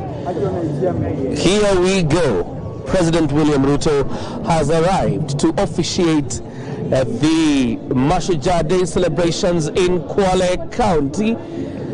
And here he comes, the man of the moment, the President of the Republic of Kenya, the Honorable William Ruto, who is going to preside over this event. Of course, you see the formation, the arrow formation of the speed bikes. This arrow formation is for the protection and the honor of the office of President. And this will mark the commencement of the Mashujaa Day celebrations. It's now official that we are kickstarting the Mashujaa Day celebrations right here in Kwale County.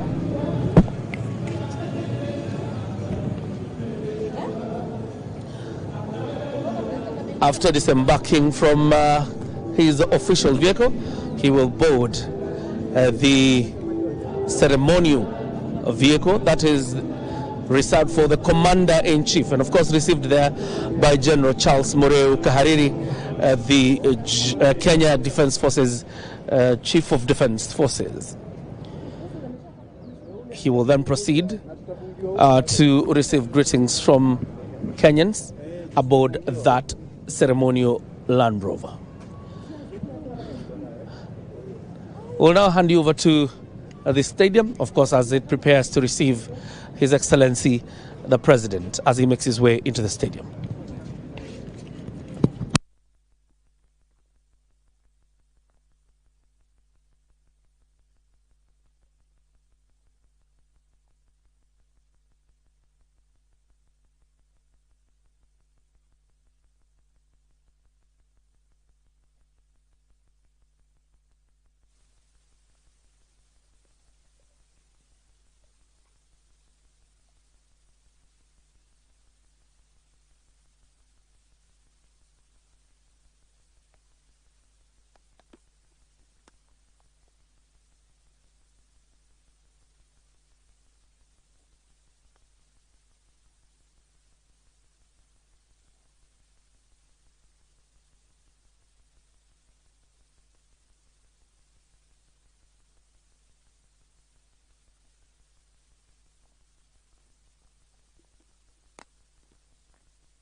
Kumkaribisha Mheshimiwa Rais ukiongozwa na bendi ya Maroon. Hadi baadaye. Hadi baadaye.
kupeperusha bendera.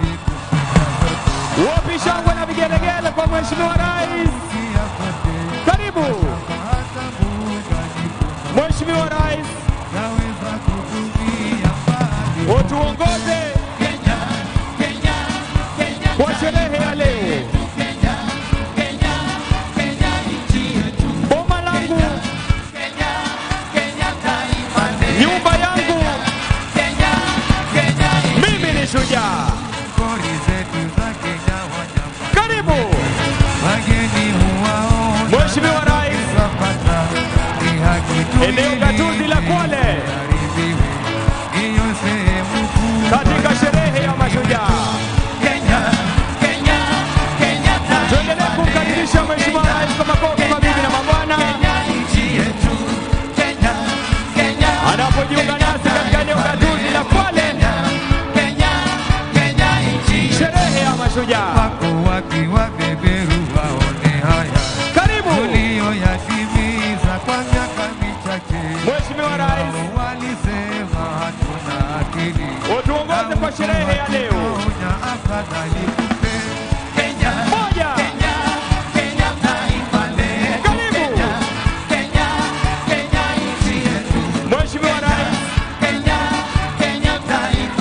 utuongoze kwa sherehe ya mashujaa. Wapi shangwe na vigelegele, wanafunzi peperusha bendera.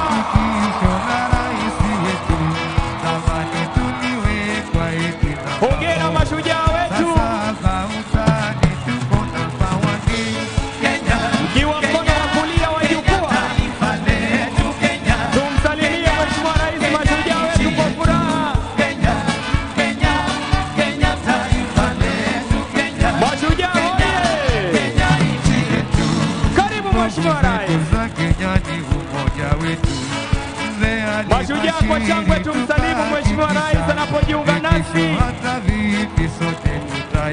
katika sherehe ya mashujaa eneo gatuzi la Kwale. Karibu Mheshimiwa Rais, utuongoze kwa sherehe ya leo. Kauli mbiu, boma yangu, nyumba yangu, mimi ni shujaa. Asante sana Maroon. Asante sana Maroon Commandos. Niombe tubaki tukiwa tumesimama kwa wimbo wa taifa na wimbo wa Jumuiya ya Afrika Mashariki.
Asanteni kwa heshima, tunaweza kuketi tafadhali.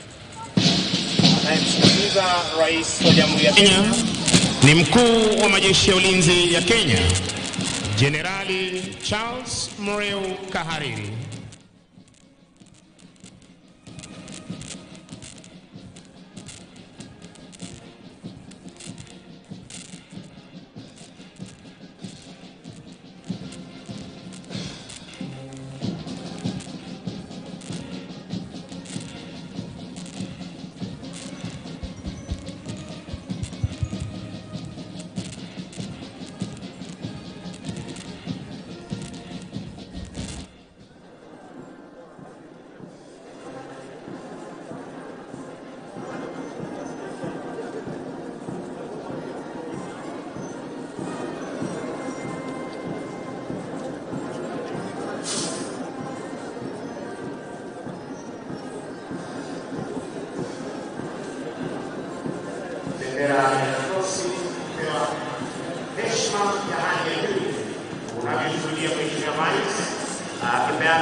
Ameshakabidhiwa idhini ya kuweza kuendelea na gwaridi. Punde tu Mheshimiwa Rais atachukua nafasi yake rasmi kwenye jukwaa maalum.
Basi kwa desturi za kijeshi, sharti bendera ya kikosi kuwa mbele ya gwaride, unavyoshuhudia sasa kutoka kwake Kala Ofsa pamoja na Marine RSM wakichukua nafasi zao rasmi.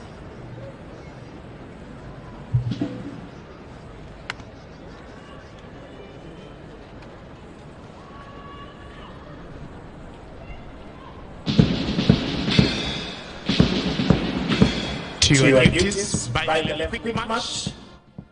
Wanajeshi hawa wanaondoka sasa uwanjani baada ya kuandaa gwaride la kupana siku ya leo, kupata kujiunga na wenzao kuzidi kudumisha ulinzi wa taifa letu la Kenya, kuhakikisha kwamba fuo za bahari zetu ziko salama saa 24, mipaka yetu iko salama saa 24, na anga letu liko salama masaa 24.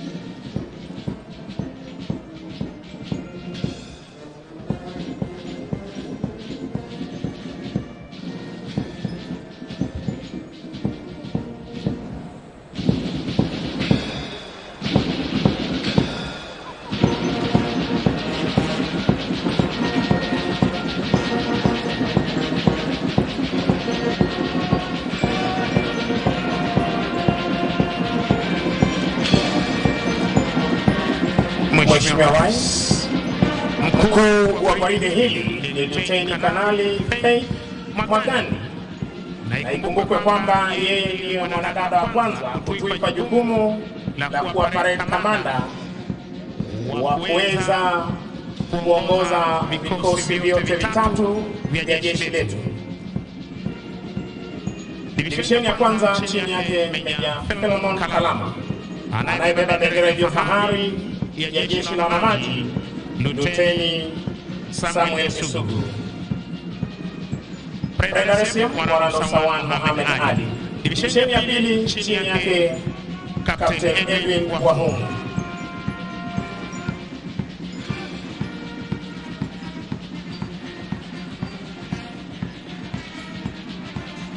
Divisheni ya tatu jeshi letu la Chicago, kikosi cha 5 chini yake Meja Paul Nyaga Irene, wakiwa katika mavazi yao rasmi ya sherehe. Divisheni ya 4 jeshi la anga chini yake Meja Douglas Wanjohi Mwangi, akiwa katika mavazi yao rasmi ya sherehe. Brigade Adjutant Captain Hewa Mageso. Mheshimiwa Rais, linafuata gwaride la vikundi na nitaweza kuapisha wenzangu waweze kuendelea na itifaki hiyo. Inafuata hivi sasa ni gwaride la vikundi ikiongozwa na jeshi letu la Chicago 5KR the Fighting Five, chini yake Meja Kevin Saningo Leyan, Company CSM, afisa mteule daraja la pili Jarso Abdi Dawa. Kikundi cha kwanza chini yake Luteni Duncan Kibor Koskei, wakiwa katika magwanda yao mazito ya kivita. Chini yake Luteni James Murcia Ngarum, wakiwa katika magwanda yao mazito ya kivita.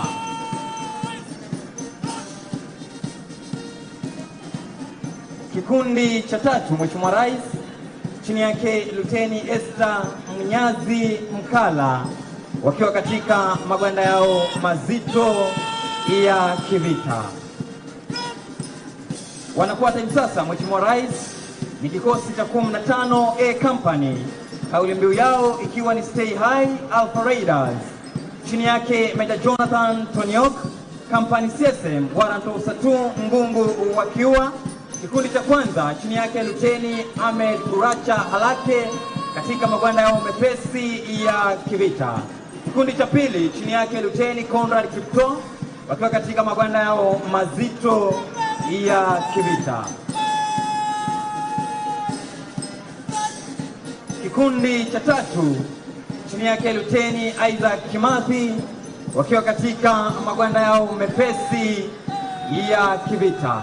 Wanafuata hivi sasa, Mheshimiwa Rais, ni polisi wa kitaifa wakiongozwa na Kenya Police Service, chini yake Superintendent Lydia Mambo akisaidiana na Chief Inspector Sichene Rotich. Kikundi cha kwanza chini yake Inspector Elijah Mwadori wakiwa katika mavazi yao rasmi ya sherehe. Kikundi cha pili, Mheshimiwa Rais, kikundi cha kinadada chini yake Chief Inspector Florence Mapenzi akisaidiana na Inspector Amina Hanyara Hussein katika mavazi yao rasmi ya sherehe.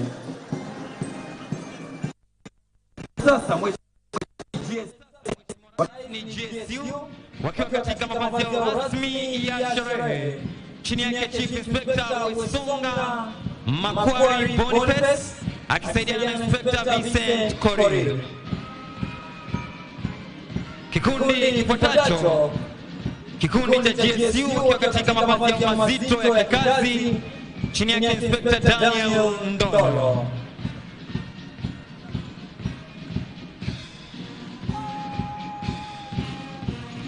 Wanafuata hivi sasa, Mheshimiwa Rais, ni kikosi spesheli cha kutumia majibu maarufu kama K9 Squad, chini yake Chief Inspector Evans Kipsang akisaidiana na Inspector Daniel Siengo. Wanafuata hivi sasa, Mheshimiwa Rais, ni Administration Police Service, chini yake Superintendent Albert Simicha Parmeris akisaidiana na Chief Inspector Lekurtut Julius. Kikundi cha kwanza chini yake Inspector Juma Omar Mwajambo wakiwa katika mavazi yao rasmi ya sherehe. Wanafuata hivi sasa, Mheshimiwa Rais, ni polisi wa kupambana na wezi wa mifugo, chini yake Inspector Alfred Moki Sivana wakiwa katika mavazi yao mepesi ya kikazi. Kikundi cha pili, Mheshimiwa Rais, kikundi cha kupambana na majanga yanapochipuka, chini yake Inspector Joshua Mbaye Kutuku wakiwa katika mavazi yao mepesi ya kikazi. Wanafuata hivi sasa, Mheshimiwa Rais, ni polisi wa kuchunga mipaka yetu, chini yake Inspector Kevin Walukana Njani wakiwa katika magwanda yao mazito ya kikazi. Mheshimiwa Rais, ni askari wa kulinda fuo zetu za bahari pamoja na maziwa yetu ya ndani almaarufu kama waters, chini yake Luteni Nasi Nyakuti. Mheshimiwa Rais, wafuatao hivi sasa ni askari wa kulinda magereza yetu, chini yake Superintendent George Njue akishirikiana naye Chief Inspector Sai Bekari. Kikundi cha kwanza chini yake Inspector Kantori Bogu wakiwa kwa mavazi yao rasmi ya sherehe. Kikundi cha pili, kikundi cha kinadada chini yake Chief Inspector Rosette Baraza akishirikiana naye Inspector Diana Imungu wakiwa kwa mavazi yao rasmi ya sherehe. Wafuatao hivi sasa ni askari wa kupambana na diaspora gerezani almaarufu Jalango School, chini yake Inspector Juma Kunache. Kikosi kifuatacho, Mheshimiwa Rais, ni askari wa kuchunga mbuga za wanyama, chini yake wale tu William Odele Asugo akishirikiana naye Assistant wale tu Odele Mazaudi wakiwa kwa mavazi yao mepesi ya kikazi. Kifuatacho ni kikosi cha askari wa kulinda misitu yetu, chini yake Superintendent William Odele Asugo akishirikiana naye Chief Inspector Julia Hama wakiwa mavazi yao mazito ya kikazi.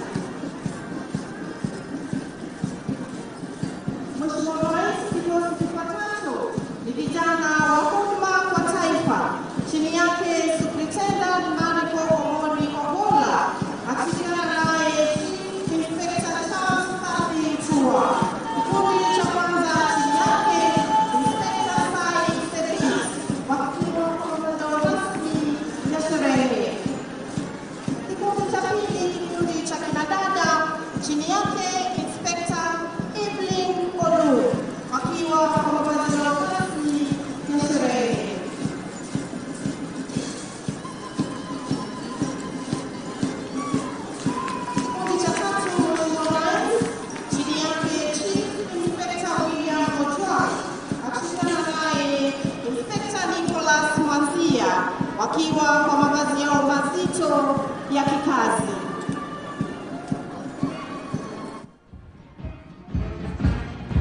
Kikundi cha 4, kikundi cha kinadada, chini yake Inspector Mary Mugambi, wakiwa kwa mavazi yao mazito ya kikazi.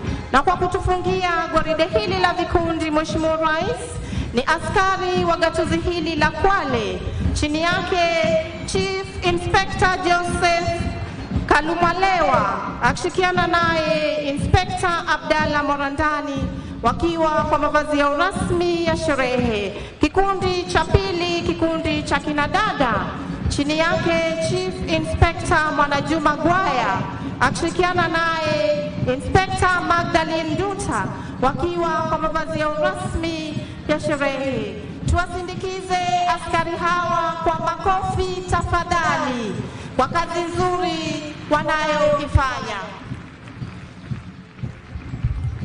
Mheshimiwa Rais, ni zamu ya bendi za majeshi ya ulinzi kuweza kuondoka uwanjani hivi sasa baada ya kutekeleza wajibu wao siku ya leo chini yake Captain Simon Mwaganda, Senior Drum Major, afisa mteule daraja la pili Paul Nzimbi, wakiondoka uwanjani baada ya kuletea muziki uliopangwa ukapangika katika makala ya mwaka huu ya sherehe za Mashujaa hapa kaunti nambari 2, kaunti ya Kwale.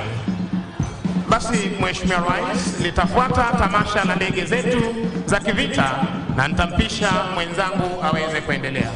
Basi Mheshimiwa Rais, kama tunavyoshuhudia hewani, kikundi cha kwanza ndege aina ya Grove 120 Alpha leo hii zikiwa chini yake lead pilot Major Lucas Wafula Wekesa, zikipita taratibu mbele yako Mheshimiwa Rais kuweza pia kutufanikishia makala haya ya siku ya Mashujaa mwaka 2024. Basi kitakachofuata Mheshimiwa Rais ni kikundi cha pili, ambazo ni ndege zetu za kivita, ndege aina ya F5, kawaida yake mwendo wa kasi, sauti kuu, lakini kwa mara ya kwanza zitapita zikiwa taratibu mbele yako Mheshimiwa Rais.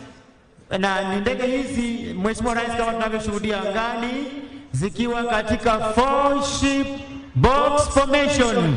Tuwape makofi marubani wetu tafadhali, ambao hakikisha kwamba anga letu liko salama, wakiweza kujiondoa katika mfumo huo wa box formation, ili Mheshimiwa Rais waweze kutuletea maonyesho ya moja kwa moja jinsi wao ukaweza kukabiliana na adui angani, ardhini na pia hata kwenye fuo za bahari. Mheshimiwa Rais, rubani wa kwanza atatuletea onyesho ambalo atainua pua la ndege takriban degree 45, kisha kupaa akielekea mawinguni na kuletuletea mizunguko ya upande wa kushoto mwa ndege. Kisha rubani wa pili Mheshimiwa Rais atatuletea onyesho ambalo yeye naye atainua ndege takriban degree 60 kupaa akielekea juu kabisa, pia akiweza kutuletea maonyesho ya kushoto. Kisha rubani wa tatu Mheshimiwa Rais naye atatuletea onyesho roll of top, onyesho ambalo rubani atainua pua la ndege kupaa ikiwa wima, na inapofika upeo wa kupaa basi rubani atailaza chali na kurudi mahali ambapo ametoka.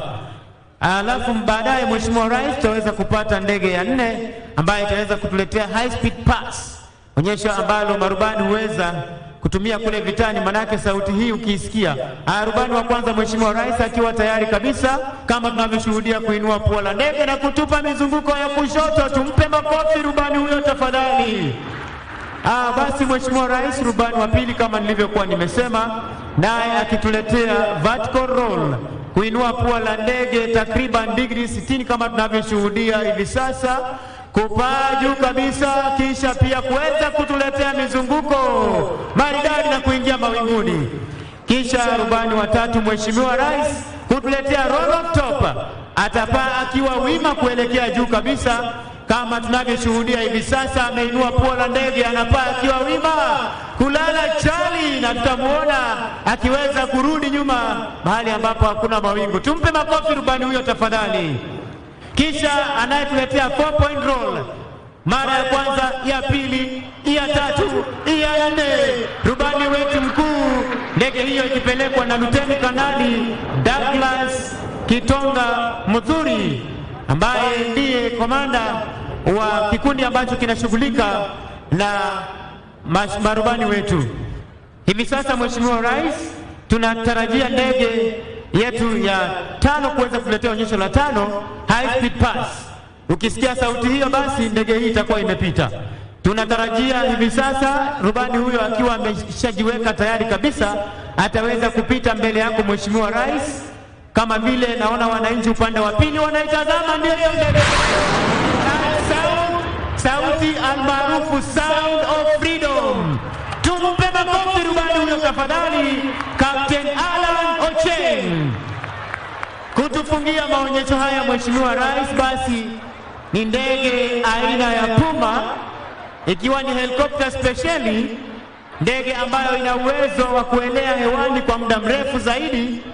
Leo hii ikipita mbele ya jukwaa hili ikiwa na ujumbe speciali kwa mashujaa wetu, ndege ambayo leo hii inapelekwa naye ama inaendeshwa naye rubani mkuu Kanali Simon Buhuri. Ndege hii ambayo ni helikopta speciali hivi sasa ikiweza kupita mbele yako Mheshimiwa Rais, ikiwa na ujumbe unaosema hongera mashujaa. Tuwape makofi marubani wetu kwa ujumla, pamoja na mashujaa marubani kwa kazi nzuri ambayo wanafanya. Nimpishe mwenzangu Sergeant Misango ambaye aweze kukamilisha ratiba ya kijeshi kwa ujumla. Mheshimiwa Rais, na huo ndio utakuwa mwisho wa tamasha zetu za kijeshi kwa pamoja, na ningependa kuwashukuru waliofanikisha makala ya mwaka wa 2024 sherehe za mashujaa, wakiongozwa naye Brigedia Elijah Ndegwa Gatere, Brigedia Collins Mitoko, Kanali Ahmed Ibrahim Boru, Kanali Luka Nandasaba, Kanali Wilfred Nyakundi Orina, Luteni Kanali Frederick Njoli, Major Charles Obong na Major Matthew Lorot Ingolan. Pia niweze kuwashukuru Defense Forces Sergeant Major Warrant Officer 1 Bwana Haji Omar, Kenya Army Sergeant Major Warrant Officer 1 Joel Mrage, Kenya Air Force Sergeant Major Warrant Officer 1 Dennis Namunyu Oletalengo, na bila kumsahau Naval Sergeant Major Warrant Officer 1 Musa Adan Abdi, wote wakiwa ni OGW. Ni washukuru wenzangu Senior Sergeant Kisuya, Sergeant Masi Chitai na Corporal Kiti Jefwa. Jina langu ni Sergeant Misango Mbaye, nikiwarejesha moja kwa moja hadi kwake Bwana Mike Gitone aweze kuendelea na ratiba ya siku jinsi ilivyoratibishwa. Mheshimiwa Rais, inafuata sasa gwaride la maskauti wa kike na kiume, Girl Guides na St. John Ambulance. Siku ya leo tunaposherehekea siku ya mashujaa, boma langu, nyumba yangu, mimi ni shujaa. Nitampisha mwenzangu Katana ili aweze kutuvalia njuga kipindi hicho. Naam, shukrani za dhati sana mwenzangu. Mheshimiwa Rais, basi karibu tena kwenye kipindi hiki cha pili cha gwaride ambayo kinatamatisha magwaride yetu siku ya leo, ikiwa linaongozwa na Scouti, Girl Guides pamoja na St. John's Ambulance.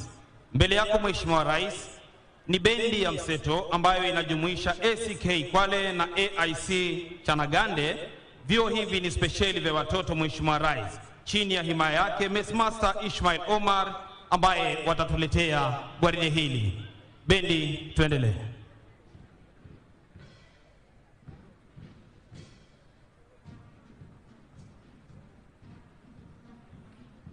Mheshimiwa Rais, bendi hii inaweza kutuchezea nyimbo za kizazi kipya, nyimbo zilizopendwa na pia vile vile nyimbo za enzi, ambapo siku ya leo wataweza kuhakikisha hatua zote zilizoko kwenye gwaride hili la maskauti zinaenda sawa sawia.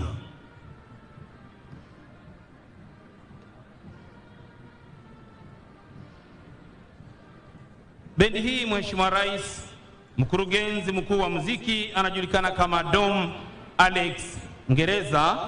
Drum major siku ya leo Mheshimiwa Rais akiwa ni mwanadada mdogo kabisa Hope Sonia. Skauti Mheshimiwa Rais waliweza kudumiwa hapa nchini Kenya miaka ya awali, na ikiwa wewe ndiye baba mlezi wao, wako na skauti mkuu Prof.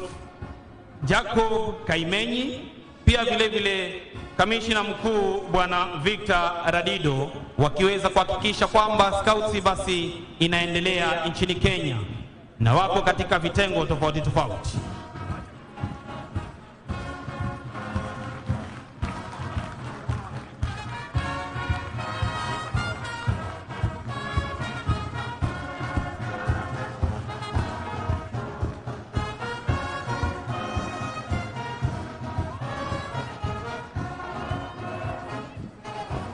Basi kikundi cha kwanza, Mheshimiwa Rais, kinachopita mbele yako ni sungura, rangi yao ikiwa ni rangi ya manjano, miaka 6 hadi 12, wanasema do your best. Kikundi kinachofuata ikiwa ni chipukizi, rangi ya kijani kibichi, miaka 12 hadi 15, wakisema be prepared. Vile vile kikundi cha wanadada hicho ikiwa bado ni chipukizi, Mheshimiwa Rais,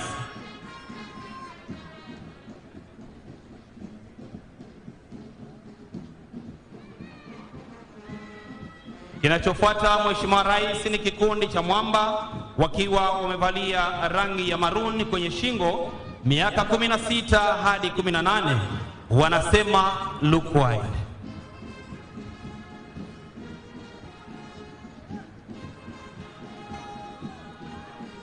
Skauti, Mheshimiwa Rais, humu nchini imeweza kuwasaidia vijana wengi sana kuwa na nidhamu wanapokuwa shuleni, hata pia vile vile wanapokuwa nyumbani. Kikundi kinachotamatisha skauti wa kike na wa kiume, Mheshimiwa Rais, kinajulikana kama Jasiri, rangi yao ikiwa ni rangi ya chungwa, miaka 19 hadi 26, wanasema service ndiyo mwito wao. Vile vile Mheshimiwa Rais, inayofuata ni bendera ya Girl Guides, wakiwa chini ya himaya zake mama mlezi, mama wa taifa Bi Rachel Ruto, kamishina mkuu Bi Teresia Chebet Maina, mkurugenzi mkuu wa kitaifa Priska Gadhiga, mwenyekiti wa bodi Honorin Kilangat. Kikundi cha kwanza, Mheshimiwa Rais, wanajulikana kama Brownie, wakiwa mahiri kabisa wakitembea kwa umaridadi. Kikundi cha pili kikijulikana kama Girl Guides, wanapita mbele yako Mheshimiwa Rais.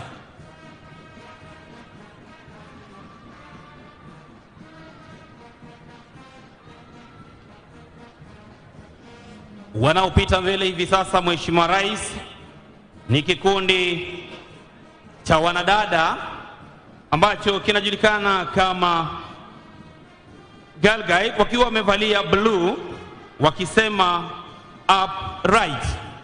Mheshimiwa Rais, kinachotufungia gwaride la Girl Guides ni kikundi Rangers, wakiwa wamevalia navy blue, miaka 18 hadi 35, na inayotufungia gwaride hili ikiwa kikundi cha kwanza cha wanaume ni St. John's Ambulance, ambao wanajulikana kwa kazi yao ya huduma ya kwanza nchini Kenya. Kikundi cha kwanza ikiwa ni Dolphin, miaka 13 hadi 18, kunradhi. Vile vile wanadada hao wakiweza kufunga kikundi hicho, na cha mwisho Mheshimiwa Rais ikiwa ni above 18, wakijulikana kama adults.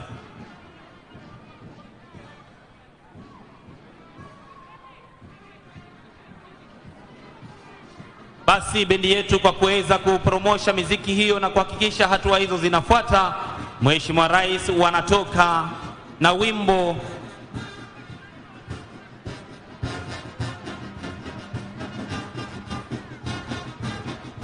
Tuwape makofi jameni wanaskauti wetu wanapoaga kiwanja hiki na tunapofunga tamasha za gwaride.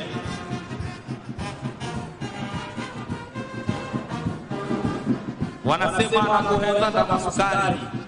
Basi ningeomba Mheshimiwa Rais niweze kukaribisha mkuu wa kikosi chetu cha State Functions Bwana Mike Gitonga aweze kuendelea na ratiba inayofuata.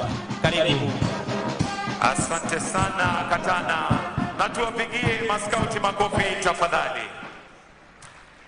Kwa heshima kuu, naomba na tazama kuu tuwe watulivu sote kwa maombi, na maombi yataongozwa kimila ni mzee Salim Mwasabu.